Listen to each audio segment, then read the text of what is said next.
నువ్వే రాసావమ్మా? అదే అదే సరే, చిన్న చిన్న స్కాలిత్యాలు ఉన్నాయి.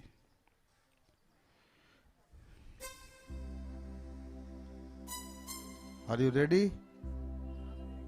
రైట్.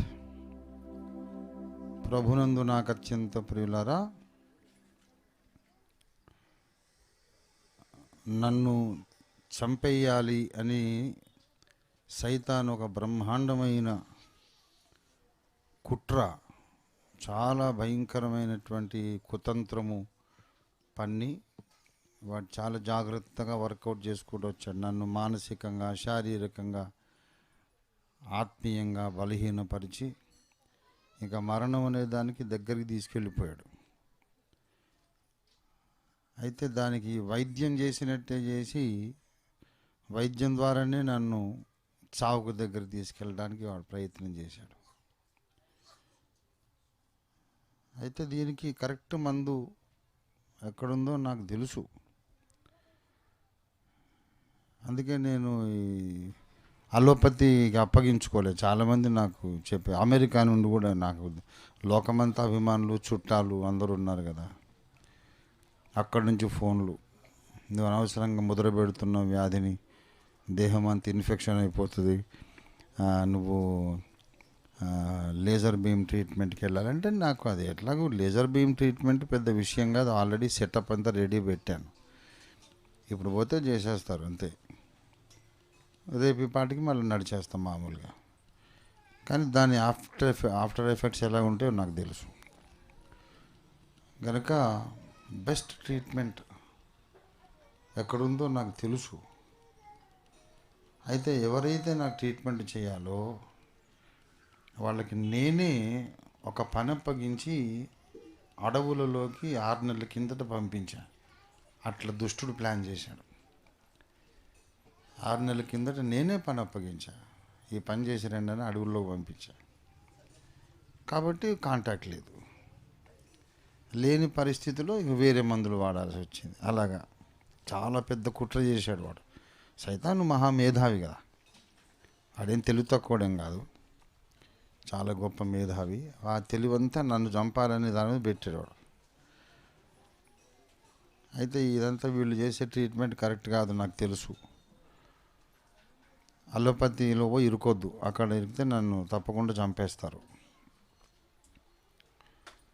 అని ఓపికగా ప్రార్థన చేసి కనిపెట్టి ఆఖరికి 5 నెలలు కటిక పథ్యం చేసి తర్వాత మందులు వాడి, 20 రకాలు ఘోరంగా మందులు వాడి మళ్ళీ స్కానింగ్ చేయించుకుంటే ఆ రాయి ఎంత ఉన్నదో అంతే ఉంది పదిలంగా, ఏమి దాంట్లో 1% కూడా మార్పు రాలే. ఇక విసుగొచ్చేసి ఆ మందులు మానేసినప్పటి నుంచి మందు వాడలేదు, పథ్యం లేదు, నొప్పి కూడా లేదు. ఇక దేవుడు ముట్టాడులే, దేవుడే స్వస్థపరుస్తాడు అనుకున్నాను. నేను అడవుల్లోకి పంపించినటువంటి తమ్ముళ్ళు మళ్ళీ నాకు టచ్లోకి వచ్చారు, వచ్చి మందు పంపించారు. మందు ఫస్ట్ నోట్లో డోసు పడింది, దేహం అంతా తల నుంచి అరకల్లాగా చల్లగా ఏదో ప్రవహించినట్టు అయింది. మళ్ళీ సెకండ్ డోసు రోజు 3 సార్లు తాగాల. రెండో డోసుకు ఇంకా కూర్చోబుద్ధి కావట్లేదు, లేవాలి, నడవాలి, పరిగెత్తాలని. సాయంత్రం ఇంకా మామూలు నేను అమ్మాయికి చెప్పాను, కృష్ణమ్మకి, అమ్మ రేపైతే నేను స్కూటీ కూడా 10 రోజుల నుంచి స్కూటీ నడిపే దమ్ము లేక, స్కూటీ తీయలేక చందుని రిక్వెస్ట్ చేశారు, నన్ను ఆఫీస్ దగ్గర దింపరని, వెనక కూర్చుంటానని. నాకు బండి ఇస్తే విజయవాడ వెళ్ళిపోయే మనిషిని నేను, అంత బలహీనం చేసేశారు. రేపటి నుంచి నేను బండి నడిపిస్తానమ్మా అని చెప్పి ఆ రోజు రాత్రే నడిపా, రేపటి నాకు కూడా కాదు. మళ్ళీ అంత కొత్తగా మనిషిలో మార్పు వచ్చేసింది. మరి ఇంకా అసలు ట్రీట్మెంట్ ఇంకా స్టార్ట్ కాలేదు, ఇది ఉపోద్ఘాతంలోనే ఇట్లా ఉన్నది సంగతి. ఇది ఇంకా జరిగేదంతా ఉపోద్ఘాతమే. అసలు ట్రీట్మెంట్ మొత్తం ట్రీట్మెంట్కు దాదాపు ఒక 2 లక్షలు అవుతుంది. అయితే 2 లక్షలు కాదు, 20 లక్షలు ఇచ్చి కూడా మనిషిని సాగనంపుతారు ఈ డాక్టర్లు. ఎన్ని లక్షలు ఖర్చు పెట్టినా సారీ సార్ చేయి దాటిపోయిందంటే ఏం చేస్తాం మనం? అప్పుడు ఏం చేయలేం. కానీ దేవుడు అద్భుత రీతిగా నన్ను బ్రతికించాడు, మరి బాగు చేశాడు. ఇక మళ్ళీ మనకు మరణము అనేది తప్పిపోయింది దేవుని కృపను బట్టి.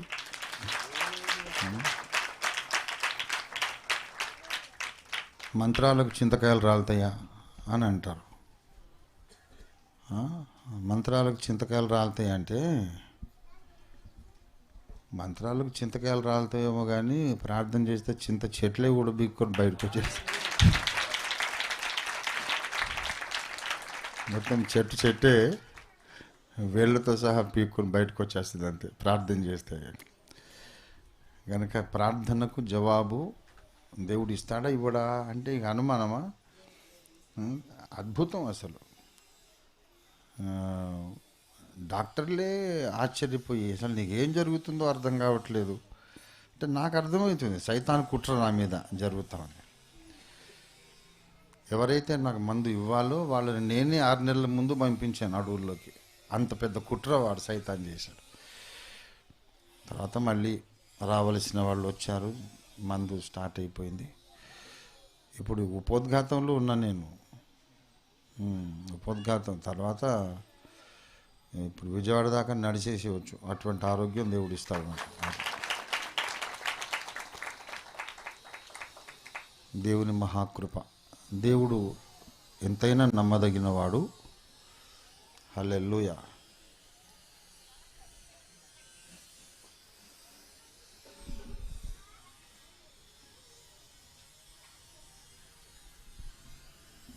బేటా ఛార్జింగ్ పెట్టి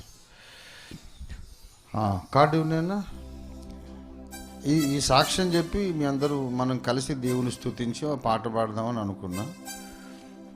అన్న నోట దేవుని మాట వినాలి అని ప్రాస ప్రకారం చెప్పారు. కనీసం ప్రాస చెడిపోకుండా దేవుని మాట అయినా కాకుండా దేవుని పాట అయినా కనీసం వినిపించి వెళ్దాం అనుకుంటున్నాను. దేవుని స్తోత్రం. అయితే అట్లా అన్నానని చెప్పి మీరు అమ్మయ్య ఇప్పుడు బోధ చేయడరా అని మీరేం రిలీఫ్ ఏం ఫీల్ కావద్దు. మొదలుపెట్టిన తర్వాత అదొక ప్రసంగం అయ్యే ప్రమాదం ఎప్పటికీ ఉండనే ఉన్నది. ఆ ప్రమాదం అయితే ఎప్పుడు పొంచే ఉన్నది.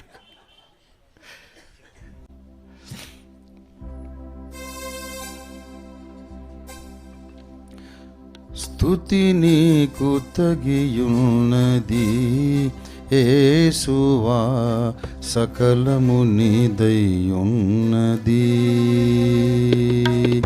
స్తుతి నీకు తగియున్నది యేసువా, సకలము నీదయ్యున్నది. సతతంబు నిల్చు సత్యంబు నీవే, నిరతంబు నిన్ను నే పూజింపు స్వామి.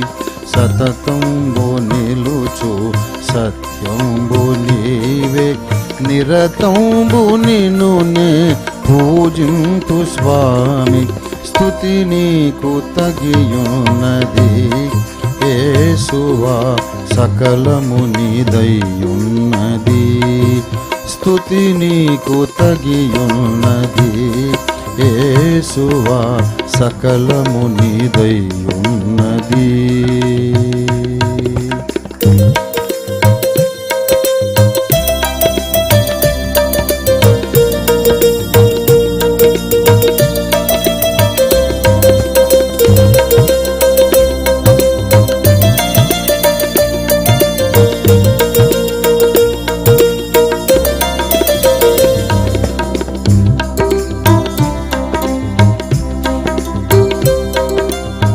ప్రతి అణువును పరమాణువు నీదే, పిపీలికాది బ్రహ్మాండము నీదే.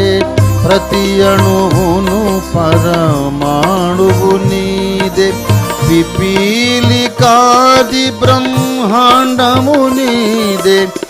దృశ్యాదృశ్య జగమును సహ నీవే, దృశ్యాదృశ్య జగములు సహ నీవే, సకలము ఏలెడి ఘనతయు నీదే, సకలము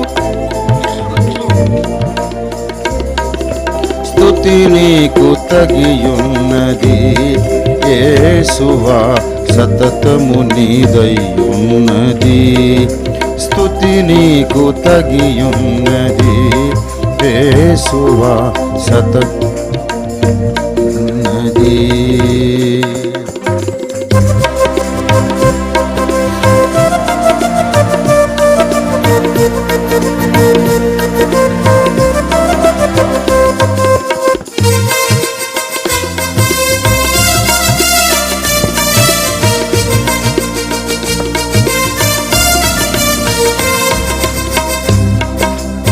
కలిగినవన్నీ నీ వలననే కలిగెను, నీ కొరకే అవి అల్నియు కలిగెను. కలిగినవన్నీ నీ వలననే కలిగెను, నీ కొరకే అవి అల్నియు కలిగెను. సకలము నీకే సేవలు చేయును, సకలము నీకే సేవలు చేయును, నిన్ను గొలిచెడిన రూలిలభూషుడిలే, నిన్ను గొలిచెడిన రూలిలభూషురులే, స్తుతి నీకు తగియున్నది యేసువా, సకలము నీదయ్యున్నది, స్తుతి నీకు తగియున్నది యేసువా, సకలము నీదయ్యున్నది. మరణము సహని దాసియే ప్రభువా, తెగులును నీ సంకల్పమే సేయును, మరణము సహని దాసియే ప్రభువా, తెగులును నీ సంకల్పమే సేయును. మనుజుల మల్టికి మార్చియు మరలా, మనుజుల మల్టికి మార్చియు మరలా, బ్రతికించు మహాబలుడవు నీవే, బ్రతికించు మహాబలుడవు నీవే, స్తుతి నీకు తగియున్నది యేసువా, సకలము నీదయ్యున్నది, స్తుతి నీకు తగియున్నది యేసువా, సకలము నీదయ్యున్నది. సతతంబు నిలుచు సత్యంబు నీవే, నిరతంబు నిలునే పూజింపు స్వామి, సతతంబు నిలుచు సత్యంబు నీవే, నిరతంబు నిలునే పూజింపు స్వామి, స్తుతి నీకు తగియున్నది యేసువా, సకలము నీదయ్యున్నది, సకలము నీదయ్యున్నది. దేవునికి స్తోత్రం కలుగునుగా. హల్లెలూయా. Thank you.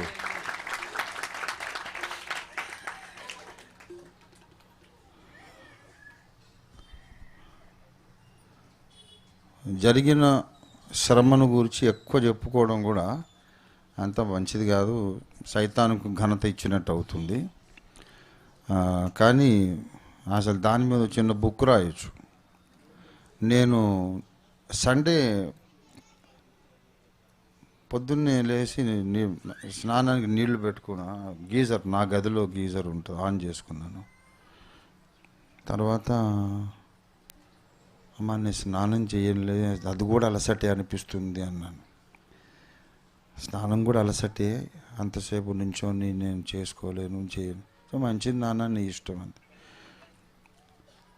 పైన అట్లా మొహం కాలు చేతులు కడుక్కొని మళ్ళీ పడుకున్నాను చేతగాక. మళ్ళీ చాలాసేపు పడుకొని కారు ఎక్కి లక్ష్మణ్ డ్రైవ్ చేస్తున్నాడు. సీట్లో కూర్చున్నాను, నా ఒంటి మీద నాకే అసలు తెలివి లేదు, స్పృహ లేదు. నేను మాట పెకలడం లేదు అసలు నోట్లోంచి. కారు తిప్పి వెనక్కి వెళ్ళిపోయింది, మనం చర్చి గ్రౌండ్కి వెళ్ళొద్దు. నేను అక్కడ నిలబడి కూడా ఒక మాట నేను పలకలేను అని చెప్పాలనుకొని చెప్పలేక, నోరు పెకలక ఏమి అసలు చెప్దాం అనుకుంటూనే లోపలే ఉన్నాయి. ఉట్టికి చెయ్యి ఇట్లా అంటావు, అంటే వెనక్కి తిప్పని. ఏంటి నాన్న వెళ్దామా అంటే అంటున్నా, అంతే. నోరే రావడంలే. వచ్చినా సరే ఆ స్థితిలో నిలబడితే రంజితోఫిర్ గారి పని అయిపోయిందని విరోధులు పండగ చేసుకుంటారు. అందరూ నా శత్రువులు సంతోషించడం నాకు ఇష్టం లేదు అనుకొని ఇంటికి పద మళ్ళీ ఇప్పుడు వెళ్ళినా లాభం లేదు, ఏం చెప్పలేను, నేను వాక్యం చెప్పలేనని. ముందేమో ఫస్ట్ ప్రసంగానికి వస్తానన్నాను, తర్వాత క్రిస్టఫర్తో నువ్వు చెప్పేసే బాబు సెకండ్ మెసేజ్కి వస్తానన్నాను. తర్వాత బాబు నేను రావడం లేదు, నువ్వే నడిపి అని వెళ్ళిపోయాను. నిజాం పెట్టుకొచ్చి వెనక్కి వెళ్ళిపోయాను. అయితే పెయిన్ అన్నారు అనుకుంటున్నారు. పెయిన్ కాదు అక్కడ, అసలు ఊపిరే లేదు అసలు, అది పరిస్థితి. అయితే ఇక పాట పాడడం ఎక్కడిది. ఆ రోజు నైటు దేవుణ్ణి అడిగి నేను మళ్ళీ ప్రేయర్ వార్ఫేర్లో ఉన్నాను. అప్పుడు పాడిన పాట కూడా మీరు వినంటే సరిగా రాలేదు, వాయిసే రాలేదన్నమాట. అయినా సరే దేవుని కొరకు పని చేయాలా అనేది రోషం ఉంది కనుక ఏదో అట్లా మొండికేసి. కానీ ఆ రోజు నైటు నేను కాస్త వాక్యం చెప్పి కాస్త పాట పాడడం కూడా అదొక మిరకిలే. ఆ రోజు కూడా చెప్పాను, ఇదొక అద్భుతమే నేను రావడం. అటువంటిది ఇప్పుడు ఒక మంచి క్లాసికల్ సాంగ్ పాడగలిగాను అంటే దేవుడు చేసిన ఒక మహా అద్భుతం. దేవుని స్తోత్రం. దేవుడు లేడు అని అనేటోనికి ఏం చెప్పాలి ఇప్పుడు? తిక్కలోడు వాడు కదా. దేవుడు లేడని బుద్ధిహీనుడు తన హృదయంలో అనుకుంటా ఉన్నాడు. మన ప్రార్థన వింటున్నాడు, జవాబు ఇస్తున్నాడు. డాక్టర్లే ఆశ్చర్యపడేటట్టుగా దేవుడు గొప్ప కార్యాలు చేస్తున్నాడు. దేవుని స్తోత్రము. దేవుని పరిశుద్ధ వాక్యంలో నుండి మనం చిన్న మాట చదువుకొని కొద్దిసేపు ధ్యానించుకొని ముగించుకుందాం.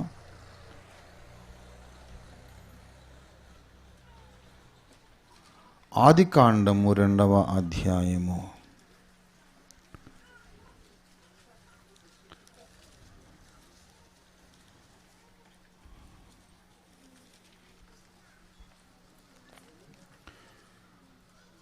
ఏడవ వచనం. దేవుడైన యెహోవా నేలమంటితో నరుని నిర్మించి వాని నాసికారంధ్రములలో జీవవాయువును ఊదగా నరుడు జీవాత్మ ఆయను.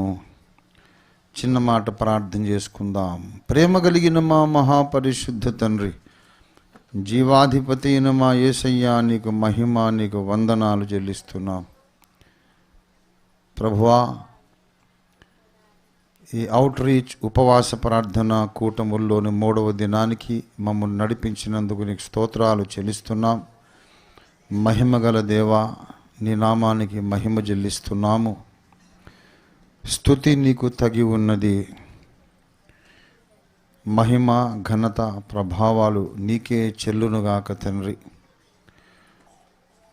నరపుత్రులను మంటికి మార్చి తిరిగి రండని సెలవిచ్చే గొప్ప దేవుడవు. శూన్యములో సకల బ్రహ్మాండమును కలిగించి బ్రహ్మాండమును మళ్ళీ ఒక మాట మాత్రమే పలుకుట చేత శూన్యంగా మార్చగల గొప్ప దేవుడవు. లేని వాటిని ఉన్నట్టుగా పిలుచువాడవు, మృతులను సజీవులుగా చేయువాడవు, ప్రార్థన ఆలకించువాడవు, ఎంతైనా నమ్మదగిన వాడవు. నీ బంగారు పాదములను ముద్దు పెట్టుకొని మిమ్మును స్తుతించి మిమ్మును ఆరాధించి కొనియాడి మా హృదయాలలో మిమ్మును ఆకాశములకు పైగా హెచ్చించి నిన్ను ఘనపరుస్తున్నాము తండ్రి. నీకు వందనాలు ప్రభువా. నీ వాక్యం ఇప్పుడు పంపించండి. మీ దాసుడు వట్టివాడే.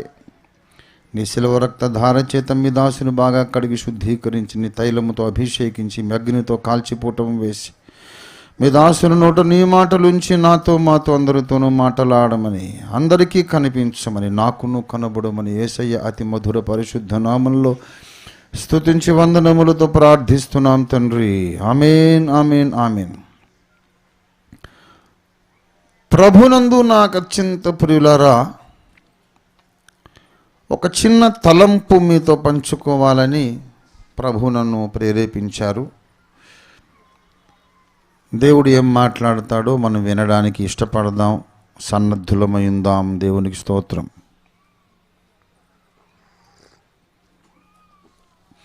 దేవుడైన యెహోవా నేలమంటితో నరుని నిర్మించి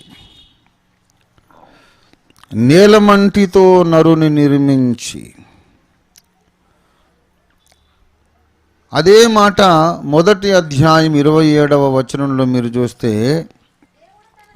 దేవుడు నరుని సృజించెను, దేవుడు నరుని సృజించెను, దేవుడు నరుని నిర్మించెను. ఈ రెండు వేరు మాటలు. సృజించుట అనగా లేని దానిని ఉండునట్లు చేయుట, లేని దానిని ఉనికిలోనికి తెచ్చుట. ఒక క్షణం క్రితం అది లేదు, ఇప్పుడు సడన్గా ఉన్నది. క్షణం కిందట ఎక్కడుందో అడ్రస్ ఎవరికి తెలియదు, అసలు లేదు. లేని దానికి అడ్రస్ ఏముంటుంది? ఒక క్షణం క్రితం లేదు, ఎక్కడా లేదు, విశ్వంలో ఎక్కడా లేదు, ఇప్పుడు సడన్గా ఉంది. ఎందుకున్నదంటే దేవుడు ఉండమన్నాడు కనుక ఉన్నది. దేవుడు మాట్లాడాడు కనుక లేనివి ఉనికిలోనికి వచ్చాయి. దీన్ని సృష్టి అంటారు. కొంతమంది తాము వాడే పదజాలము అర్థం తెలియకుండానే వాడేస్తూ ఉంటారు. పెద్ద పెద్ద వక్తలు, శాస్త్రవేత్తలు, చాలా పెద్ద పెద్ద నాయకులు, జ్ఞానులు, మేధావులు అనుకున్న వాళ్ళు కూడా ఏం మాటలు వాడుతున్నామో దానికి అర్థం తెలియకుండా వాడేస్తూ ఉంటారు. మానవుడట సృష్టికి ప్రతి సృష్టి చేస్తాడట. వీడు బొందగా కాదు, సృష్టికి ప్రతి సృష్టి చేయడం ఏంటంటే ఏమండి, టెస్ట్ ట్యూబ్ బేబీ అట. ఇంతకన్నా పెద్ద జోకు, ఇంటర్నేషనల్ జోకే కాదు ఇది, ఇది యూనివర్సల్ జోక్ అన్నమాట. బ్రహ్మాండ స్థాయిలో ఉత్తమ జోక్ ఇది.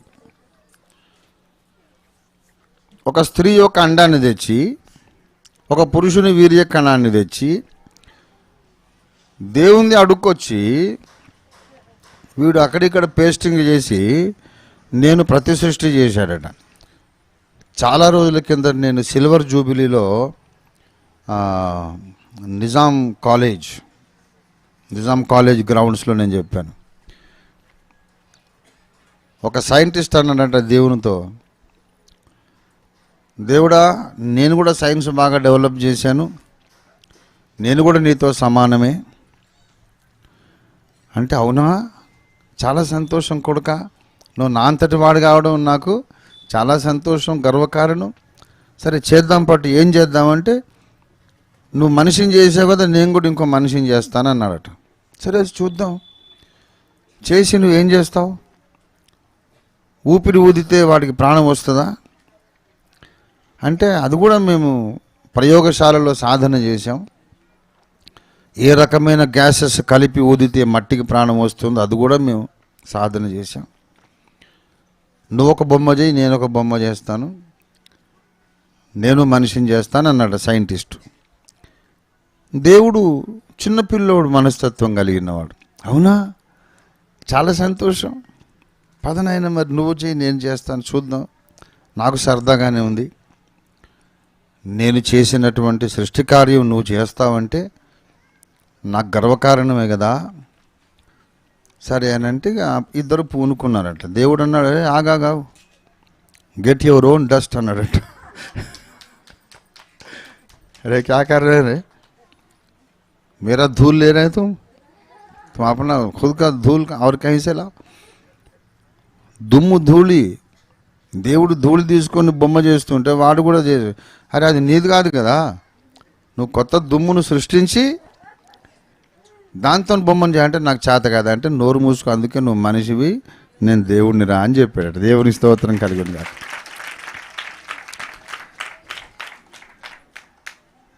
మానవుడు సృష్టి చేయలేడు, ప్రతి సృష్టి చేయలేడు, నిర్మాణము చేయగలడు. నిర్మాణము చేయగలడు అంటే ఇటుకలు ఇస్తే ఇటుకలతో ఇల్లు కట్టగలడు. మట్టిని మనం ఇస్తే మట్టితో ఇటుకలు చేయగలడు, కానీ మట్టిని చేయలేడు. బంగారాన్ని ఇస్తే దాంతో ఆభరణం చేయగలడు, కానీ బంగారాన్ని తయారు చేయలేడు. దేవుడైతే బంగారాన్ని కూడా చేస్తాడు, బంగారాన్ని మళ్ళీ ఆభరణంగా కూడా చేస్తాడు.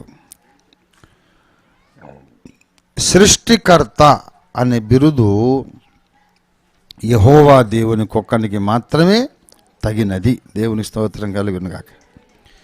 మిగతా వాళ్ళంతా కూడా అక్కడిదిక్కడ అడుక్కొచ్చి వీడేదో ఒకటి చేస్తాడు. ఇప్పుడు ఎట్లా అంటే కలకత్తా జూలో ఒక సింహాన్ని, ఒక పులిని, లయన్ కదా సింహం, పులిని టైగర్ అంటారు. ఈ tiger and lion cross breed చేపించారు. చేస్తే ఒక జంతువు పుట్టింది. అది సింహంలాగా జూలున్నది, పులిలాగా చారలు ఉంది.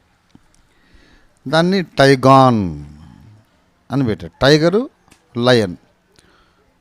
టైగర్లోని మొదటి TIG, లయన్లోని ఆఖరి ON, టైగాన్ అని పెట్టాను. నేను చూశాను, నేను చెప్పేది కథ కాదు. నేను కలకత్తాకి వెళ్ళి చూసి ఎప్పుడైతే వార్త విన్నానో నేను కలకత్తాకి వెళ్ళాను. నేను నాకన్నా పిచ్చి పరిశోధకుడు మీకు ఎవడు లోకంలో దొరకడు.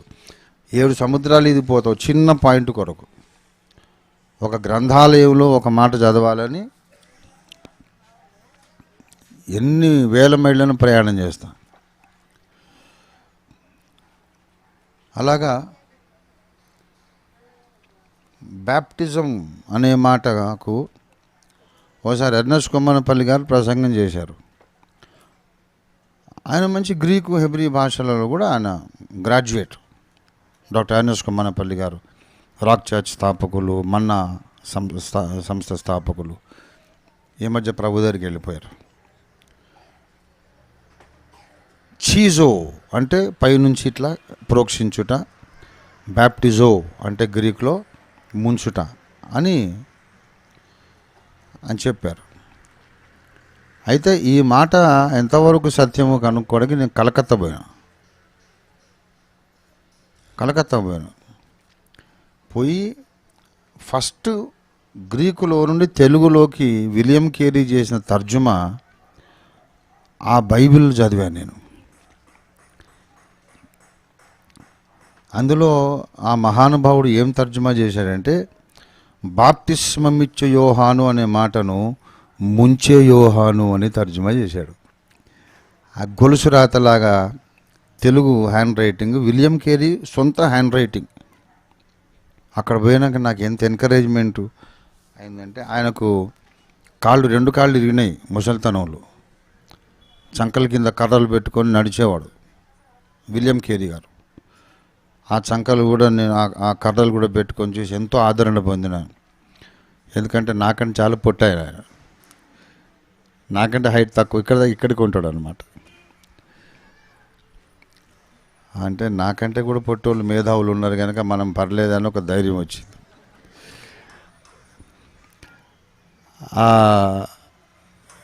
ఆ ఒక్క బ్యాప్టిజో చీజో అనే మాటను విలియం కేరీ ఎట్లా తర్జుమా చేశాడు అని చదవడం, ఆ ఒక్క సెంటెన్స్ చదవడానికి నేను కలకట్టాకు పోయాను. కలకట్టాకు పోయి ఆ సెనేటో సిరంపూర్లో పోయి మా బావగారు అప్పుడు రిజిస్ట్రార్ గారు, బావ నాకు లైబ్రరీలో ఎంట్రన్స్ కావాలంటే, సరే ఆయన కింగ్ అక్కడ క్యాంపస్కు, ఎవరు కాదంటారు. సరే నన్ను తీసుకెళ్ళారు. ఏం చదువుతావురా నువ్వు, ఏం కావాలి, ఈ పెద్ద సముద్రం ఇది, ఏది కావాలని కానీ నాకు ఏం కావాలో నాకు తెలుసు అని చెప్పి ఆయన ఫస్ట్ ట్రాన్స్లేషన్ రాత, చేతి రాత అని చదివా. అంటే పరిశోధన అంటే ప్రాణం పెట్టేస్తాను నేను అనమాట. అలాగే ఇప్పుడు ఎవడు లయన్ టైగర్ కలిసి ఒక కొత్త జంతువు సృష్టించారని వినగానే దానికి మళ్ళీ కలకట్టబోయాను నేను చూశాను కళ్ళతో. సింహంలాగా జూలు ఉన్నది, పులిలాగా. దాన్ని ఏమంటారంటే టైగాన్, టైగర్ ప్లస్ లయన్, టైగాన్. అయితే వీళ్ళకు దురద ఆగక మళ్ళా ఇంకా ట్రై చేసి చూద్దామని ఆ టైగాన్ను మళ్ళా లయన్ను దాటిచ్చారు. ఒక ఆడసింహం, ఇదేం మొగది, టైగాన్ను మొగది వచ్చింది. సరే ఇంకో ఆడసింహాన్ని దాటిస్తే ఆ టైగాను లయన్ కలిసి మళ్ళీ కొత్త జంతువు వచ్చింది. దాన్ని లిటిగాన్ అని పేరు పెట్టారు. ఎల్ఐ అక్కడ ఓఎన్, లయన్, లయన్ 2 సార్లు, టిఐ లిటిగాన్. అది మీరు కలకత్తా జూకు పోతే వాళ్ళు మీకు చూపిస్తారు. తర్వాత అది అంతరించిపోయింది. ఎందుకంటే ఈ లిటిగాన్కు పునరుత్పత్తి సామర్థ్యం లేదు. అది ఎట్లా అంటే కొజ్జగాడు ఉంటారు, అట్లా తయారైంది అది. మనిషి సృష్టికి ప్రతి సృష్టి అని డప్పు కొట్టుకుంటాడు చూడండి. అది సెక్స్లెస్ బీయింగ్ లాగా తయారైపోయింది. దానికి ఇంకా మేల్ ఫీమేల్ లేకుండా డ్యామేజ్డ్ అనమాట. దానికి ఇంక దాని ముందుకు ఆడదాన్ని తెచ్చిన లాభం లేదు, మగదాన్ని తెచ్చిన లాభం లేదు. ఎవరు వచ్చినా కూడా నమస్తే పెట్టి ఊరుకుంటుంది అంతే అది. కాబట్టి మనిషి చేసే సృష్టి మళ్ళా ప్రతి సృష్టి పునఃసృష్టి అని అంత బేకార్ మాటలు అవి. వీళ్ళు ఏం చేయలేరు. దేవుడు సృష్టించిన దానిని కొంచెం అక్కడ ముక్క ఇక్కడ ముక్క పట్టుకొచ్చి ఈ అతుకుల బేరం, అతుకుల బొంత తయారు చేయగలరు తప్ప సృష్టి అనే కార్యక్రమాన్ని చేయగలిగిన వాడు ఎలోహిం దేవుడు, యెహోవా దేవుడు ఒక్కడు మాత్రమే. దేవుని స్తోత్రం కలుగునుగాక. లేని వాటిని ఉన్నట్టుగా పిలుచువాడును, మృతులను సజీవులుగా చేయువాడును మన దేవుడు మహాదేవుడు. దేవుని స్తోత్రం. ఇక ఎవడు లేడంతే. యెహోవా దేవుడు ఒక్కడే నిజమైన దేవుడు. ఏ సైంటిస్టు రాని, ఏ ధర్మ ప్రచారకుడు రాని, ఎవడైనా రాని మనం ధైర్యంగా చెప్పేది, అరే మీరు చెప్పేదంతా బక్వాస్, हमारा खुदा जो है सच्चा परमेश्वर है और कोई खुदा नहीं है इनके सिवा. మన దేవుడు తప్ప మరొక దేవుడు లేనే లేడు. దేవుని స్తోత్రం కలుగునుగాక. హల్లెలూయా, హల్లెలూయా. యెషయా గ్రంథం 45వ అధ్యాయం 22వ వచనం. భూదిగంతముల నివాసులారా నా వైపు చూచి రక్షణ పొందండి. దేవుడను నేనే, మరి ఏ దేవుడు లేడు. దేవునికి స్తోత్రం. హల్లెలూయా. యుద్ధాశూరుడే యెహోవా నా బలము నా గానము. యుద్ధాశూరు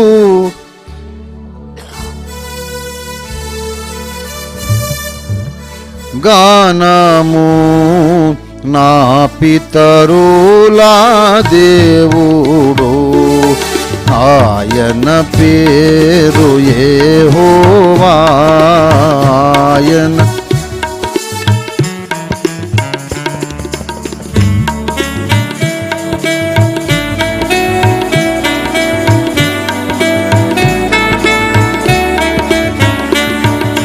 హల్లెలూయా. ఆయనే దేవుడు మనకు. నేను సేవారంభించినప్పుడు కూడా ఓపెన్ మైండే. నేను ఓపెన్ మైండ్తోనే పరిశోధన చేసి, అంటే నేను క్రైస్తవుణ్ణి, 4వ 5వ తరం క్రైస్తవులు మేము. మా తాతలు తెల్లదొరలకే తెలుగు నేర్పి సంస్కృతం నేర్పిన వాళ్ళు. ఇవేంటి అక్కడ సువార్త విని రక్షణ పొంది సంస్కృత భాషలోనే వేదాలు చదివి రక్షణ పొందినోళ్ళు కనుక 5వ తరం ఇది. కాబట్టి పెద్దలు చెప్పారు, పుట్టుకతో ఉగ్గుపాలతోనే ఏసే దేవుడు అని చెప్పారు కనుక అదే రిజిస్టర్ అయిపోయింది. ఇక పరిశోధన ఏముంది, సత్యం ఏముంది, అన్వేషించింది ఏముంది అని అనకుండా ఏసై దేవుడని నమ్ముతున్నాను, ఇంకెవడన్నా ఉంటే కూడా యాక్సెప్ట్ చేద్దాం చూద్దామని ఓపెన్ మైండ్తో పరిశోధన అయితే చేశాను. ఎంత పరిశోధన చేశానో అంతగా నాకు నిరూపించబడింది ఇంకెవ్వడు లేడని. దేవుని స్తోత్రం కలుగును గాక. ఇప్పుడు 42 ఏళ్ల సేవ తర్వాత బల్ల గుద్ది కుండ బద్దలు చేసి మరీ చెప్పగలను ఏంటంటే, దేవుడు అనే 3 అక్షరాల మాటకు అర్థం యేసయ్య. యేసయ్య అంటే దేవుడు, దేవుడు అంటే యేసయ్య. దేవుని స్తోత్రం కలుగును గాక. హల్లెలూయా, హల్లెలూయా. ఆయన మాత్రమే సృష్టించగలడు. అయితే నరుని సృజించిన దేవుడు నరుని నిర్మించినాడు కూడా. అంటే అర్థం ఏంటంటే, ఇటుకలు ఇస్తే ఇటుకలను ఒక ఇల్లుగా చేస్తే అది నిర్మాణం. ఇటుకలను ఇస్తే ఇటుకను ఇల్లుగా చేయడం అది నిర్మాణం. ఇటుకలనే తయారు చేయడం, ఇటుకలు చేయడానికి అవసరమైన మట్టిని కూడా తయారు చేయడం అది సృష్టి. లేని మెటీరియల్ కొంత దేవుడు సృష్టించినాడు, ఇటుకలుగా చేశాడు. ఆ ఇటుకలన్నీ పేర్చి మళ్ళీ ఒక కట్టడమును కట్టినట్టుగా మనిషిని కట్టాడు. ఇంటిని నిర్మాణం చేస్తాము, దేవుడు మనిషిని నిర్మాణం చేశాడు. మనం ఇల్లు కడతాం, ఇక్కడ గుమ్మం ఉండాలా, ఇక్కడ కిటికీ ఉండాలా, ఇటువైపు నుంచి వెలుతురు రావాలా. ఎలా ప్లాన్ చేస్తామో ఒక ఇల్లు కట్టినట్టుగా ఒక మనిషి శరీరమును దేవుడు నిర్మాణము చేసినాడు. ఆ నిర్మాణం చేసేటప్పుడు దేవుడు ఏం చేశాడంటే, ఏ ప్లాన్ ప్రకారం ఇల్లు నిర్మాణం చేద్దాం అని ఆలోచించి, ఇంకా వేరే ప్లాన్ ఎందుకు, నేను ఎలాగున్నానో అదే ప్లాన్ ప్రకారం మనిషిని కూడా నిర్మాణం చేద్దాం అనుకున్నాడు. అదే మాట ఆదికాండము 1వ అధ్యాయం 26లో చెబుతాడు. మన స్వరూపమందు మన పోలిక చొప్పున నరులను చేయుదము. మన స్వరూపమందు మన పోలిక చొప్పున. 27 దేవుడు తన స్వరూపమందు నరుని సృజించెను, దేవుని స్వరూపమందు వాని సృజించెను. దేవుని స్వరూపము, దేవుని పోలిక. స్వరూపము అని అంటేనేమో పైన కనబడే రూపము. స్వరూపం అంటే మనం ఆయన చూసినప్పుడు కంటికి కనపడే రూపం, అది స్వరూపం. దేవుణ్ణి భక్తులు చాలామంది చూశారు. ప్రతిసారి ఆయన ఒక మనిషిలాగా కనపడ్డాడు తప్ప పాములాగానో, గద్దలాగానో, కుక్కలాగానో, కోడిపుంజులాగానో, ఏనుగులాగానో, గుర్రంలాగానో ఏమండి కనబడలేదు. ఈ పేర్లన్నీ ఎందుకు చెప్పానంటే, దేవుణ్ణి ఇన్ని రకాల తలకాయలతో మన దేశంలో పెద్దలు ఊహించుకున్నారు, పురాణాల్లో రాశారు. కుక్క మొహం ఉన్న దేవుడు ఉంటాడు, వాడి పేరే భైరవుడు, తెలుసా? అసలు కుకట్పల్లి ఎందుకైందో మీకు తెలుసా?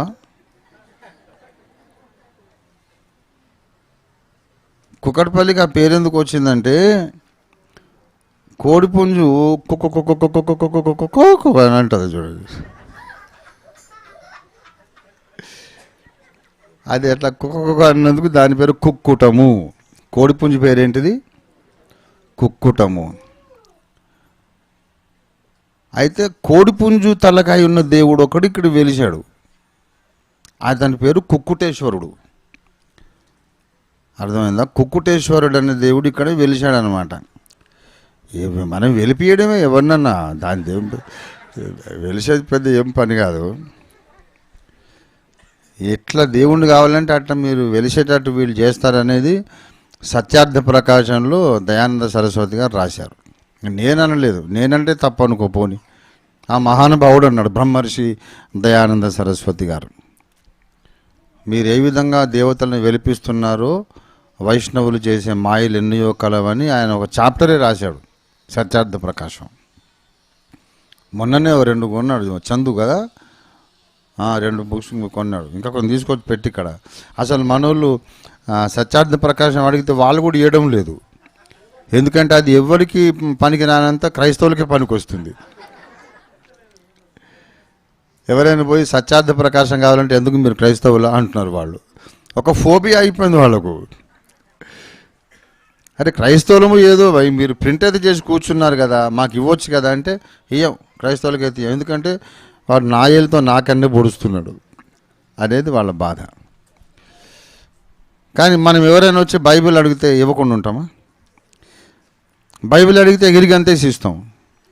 మరి వాళ్ళ బుక్స్ ఏమో మనకి ఇయ్యరు. ఎందుకు ఇయ్యరు?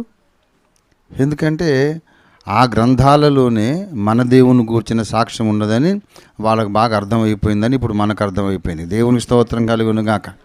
హల్లెలూయా. ప్రభునందు ప్రియులారా,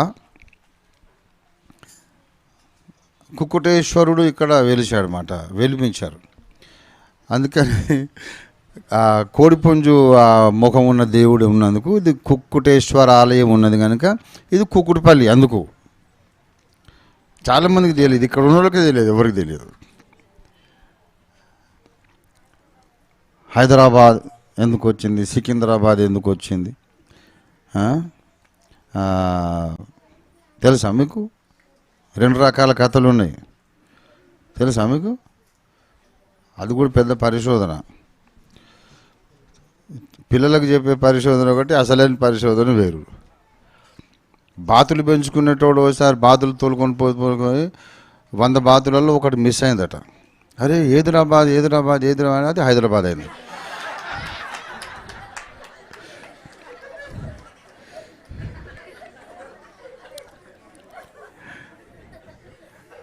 తర్వాత అది వెతకంగా దొరికింది. అరే సికింద్రాబాద్ అని, అది సికింద్రాబాద్ అయింది.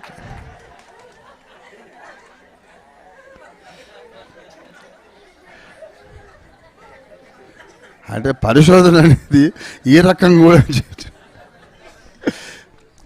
అయితే ఇది వాస్తవం కాదు. హైదరాలీ అనేవాడు ఉండేవాడు, సికిందర్ లోడి అనేవాడు ఉండేవాడు, అది వేరే. ఆ చక్రవర్తుల పేరు మీద నగరం వెలిసింది. దేవునికి స్తోత్రం. ప్రతి ఊరికి ఒక చరిత్ర ఉంటుంది.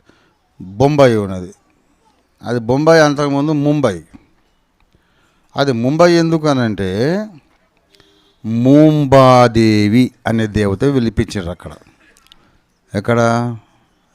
మహారాష్ట్రలో రేవు పట్టణంలో మూంబాదేవి అనే దేవతను అక్కడ ఈ వైష్ణవులు వెలిపించారు. సో ఆ మూంబాదేవి వెలిసిన నగరం కనుక అది ముంబాయి. అది అందుకే తెల్లోనికి నోరు తిరగదు కదా, నోరు తిరగక వాడు బొంబాయి అని అన్నాడు. ముంబై అనలేక బొంబాయి అన్నందుకు మనోళ్ళకు బీజేపీ వాళ్ళకు చాలా బాధేసి మా దేవత పేరును ఇట్లా భ్రష్టు పట్టించారని మళ్ళీ దాన్ని బొంబాయి తీసేసి ముంబై చేశారు. అది అసలు సంగతి. అలా చెన్నకేశవ స్వామి ఆ పేరు మీద చెన్నపట్నం అని వచ్చిందనమాట. ఆ చెన్నపట్నం చెన్నై పోయి తర్వాత మద్రాసు అయింది. మళ్ళీ వీళ్ళు మార్చారు. డెవలప్మెంట్ ఏం లేదు, ఈ పేర్లు మార్చుడే. దేశం డెవలప్ అయిందంటే ఏంటంటే అన్ని పేర్లు మారుస్తూ పోయారు. వానికి చేతనేది అది ఒకటే. మంచి రోడ్లు రాదు, తర్వాత మంచి డ్రైనేజీ లేదు, ఏమీ లేదు. ఇక ఈ ఖర్చు కాకుండా చేసేది ఒకటే కదా మంచిది. అంటే ఈ కోడిపుంజు ముఖంతో దేవుడు, తర్వాత హయగ్రీవుడు. హయం అంటే గుర్రం, గ్రీవం అంటే మెడ నుండి గుర్రం లాగా ఉంటాడు దేవుడు అనమాట. విష్ణుమూర్తి అది కూడా హయగ్రీవుడు. ఈ పంచముఖాంజనీయుడు ఉంటాడు, అక్కడ ఒక గుర్రం మొహం కూడా ఉంటుంది చూడండి మీరు. అట్లా అంటే ఇవన్నీ మన దేశంలో ఉన్నటువంటి పురాణ పాత్రలు, పురాణాలు కల్పితాలు. కానీ వాస్తవంగా యెహోవా దేవుణ్ణి మోషే చూశాడు, యెహోషువ చూశాడు, ఇశ్రాయేలు పెద్దలు చూశారు. ఎవరు చూసినా ఆయన ఒక మనిషిలాగా కనపడ్డాడు తప్ప ఒక పాములాగానో, కుక్కలాగానో, గద్దలాగానో, గుర్రంలాగానో, పాములాగా. ఎప్పుడు ఆయన కనబడలేదు. అవన్నీ దేవుని పోలిక కాదు. దేవుని స్వరూపము పాములాగా ఉండదు. దేవుని స్వరూపము గద్దలాగా ఉండదు. దేవుని స్వరూపము ఇంకా ఏ జంతువులాగా ఏ ప్రాణిలాగా ఉండదు. దేవుని ఎప్పటికైనా నీవు నేను చూడడం జరిగితే ఇప్పుడు మనం ఉన్నట్టుగా మనిషిలాగా ఉంటాడు తప్ప ఆయన ఇంకో రకంగా ఉండడు అని బైబిల్ ఖండితంగా చెబుతున్నటువంటి సాక్ష్యం. దేవుడు నిరాకారుడు అని మన దేశ పెద్దలు చెప్పింది తప్పు. దేవుడు ఆకారము కలిగిన వాడు గనుకనే మనకు ఆకారం ఇచ్చాడు. దేవుని స్తోత్రం కలుగును గాక. మనకు ఆకారం ఉందా లేదా? ఉంది. ఎందుకుందంటే ఆయనకు ఉంది కనుక మనకుంది. దేవుడు సాకారుడే కానీ నిరాకారుడు కాదు. దేవుని స్వరూపమందు దేవుడు మనుషులను సృజించినాడు. మరి పోలిక అన్నాడు. పోలిక అనేది 3 విధముల పోలిక. పైన కనిపించే రూపములో పోలిక, 3 వ్యక్తులు ఏక వ్యక్తిగా కలిసి ఉండుట అనే పోలిక, త్రిత్వమై ఏకత్వమై ఉండే ఆ స్థితి దేవునిలో ఉంది, మనిషిలో కూడా ఉంది. దేవుడు త్రిత్వమే, మనిషి త్రిత్వమే. 3వది స్వభావ పోలిక. స్వభావ పోలిక. ఈ స్వభావములో భావోద్రేకములున్నవి. స్వభావంలో ఏమున్నాయి? భావోద్రేకాలు ఉన్నాయి. అదే మాట చెప్పండి. ఎట్లా ఏమున్నాయి లోపల? భావోద్రేకములు ఉన్నాయి. అంటే భావోద్రేకములు అంటే ఏంటిది సార్ అంటే చెప్తాను, దానికి అర్థం చెప్తాను, కానీ ఆ మాట అయితే ముందు రిజిస్టర్ కావాలి కదా మీకు. దేవునికి మనిషికి మధ్యలో 3 విధముల పోలిక. ఒకటేమో పైన కనపడే రూపం ఆయనలాగే ఉంటుంది. అంతర్గత నిర్మాణ పోలిక, త్రిత్వం నిర్మాణ పోలిక. 3వది భావోద్రేక సారూప్యము, స్వభావ పోలిక. స్వభావ పోలిక. ఆ భావోద్రేకములలో ఏంటంటే ఆనందము, విషాదము, కొన్నిటి మీద ప్రేమ, కొన్నంటే ద్వేషము, అసహ్యము, కొన్ని రకముల కోరికలు, వాటిని సాధించుకునే ప్రణాళికా రచన సామర్థ్యం. నాకు ఇది కావాలనుకుంటే ఎలా పొందుకోవాలనే ప్రణాళిక రచించుకుంటాడు. ఇవన్నీ దేవునిలో ఉన్న లక్షణాలు మానవునిలోకి వచ్చేసినాయి. అందులో ప్రధానమైనది దేవుని వలె మనిషి ప్రేమించగలడు. దేవుని వలె మనిషి ప్రేమించగలడు. అసలు మనిషి ఎందుకు ఒకరిని ప్రేమిస్తాడు? ప్రేమ అంటే కామానికి ప్రేమని ముసుగేస్తున్నారు, అది వేరే విషయం. కామానికి ప్రేమని ముసుగేసేది అది కాదు నేను చెప్పేది.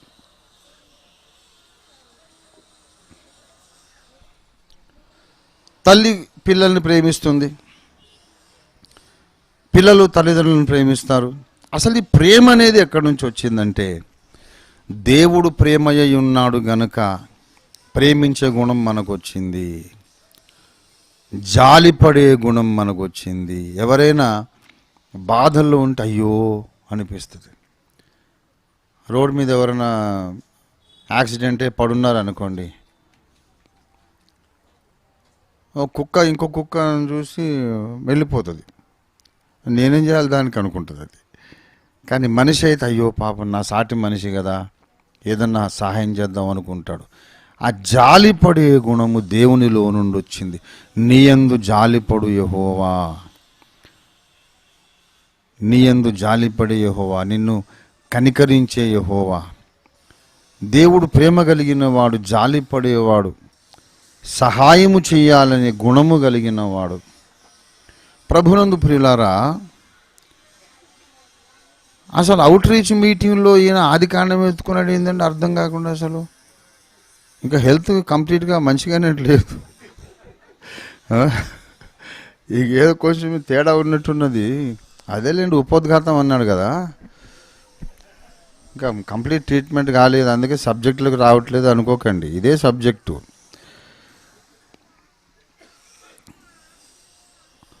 అవుట్ రీచ్ ఉపవాస ప్రార్థన దీక్షలో ఈ వచనం ఎందుకు ఎత్తుకున్నానంటే, దేవుని పోలికలో సృజింపబడ్డ మానవుడు, బాగా వినండి, ఒక్క స్టేట్మెంట్ చాలు, ఇదే ప్రసంగం.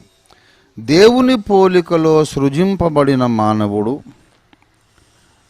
దేవుడు అప్పగించిన ఏ పని చేయాలన్నా తనలోని అన్ని భాగములతో చేయాలి. This is the message this evening.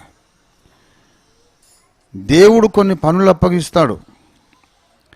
ఆ పని చేయడంలో మనిషి ఎందుకు ఫెయిల్ అవుతాడంటే, తనలోని సంపూర్ణతతో మనిషి చేయడం లేదు. దేవుడు ఒక పని చేయమన్నాడు, శరీరంతో చేస్తాడు. ఒక్కొక్క మనిషి శరీరంతో దేవుడు చేయమని పని చేస్తాడు, మనస్సుతో చేస్తాడు. కానీ నువ్వు శరీరంతో మనస్సుతో మాత్రమే చేసినప్పుడు దేవుని కార్యం సంపూర్ణంగా నువ్వు చేయలేవు.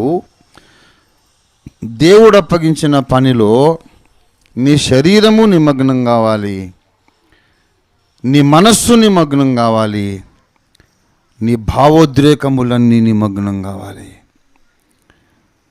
ఇప్పుడు ప్రసంగం చేస్తున్నా, ఒక సబ్జెక్ట్ నా మైండ్లో ఉంది, నా నోరు మాట్లాడుతుంది. దేర్ ఎండ్స్ ద మ్యాటర్ అనుకోండి. ఇప్పుడు ఒక అంశం, మనం ఎందుకు కూడుకున్నాము, మనకు అప్పగించబడ్డ దర్శనం వ్యాప్తి చెందాలి అనే విషయం కొరకు ప్రార్థించడానికి కూడుకున్నాం కదా. ఓఫీర్ మినిస్ట్రీస్కి దేవుడు అప్పగించిన దర్శనం ప్రపంచానికి అవసరమైన దర్శనం, ప్రపంచవ్యాప్తంగా ఉండే క్రైస్తవ సంఘాలకు అవసరమైన దర్శనం. ఇది అన్ని ప్రాంతాలకు వ్యాపించాలి, అన్ని డినామినేషన్లకు వ్యాపించాలి, క్రైస్తవులందరూ దీన్ని తెలుసుకోవాలి అనే దర్శనం కొరకు మనం ఇక్కడ ప్రార్థన చేయడానికి వచ్చాం. మీరు ఎందుకొరకు కూడుకున్నారో నాకు తెలుసు,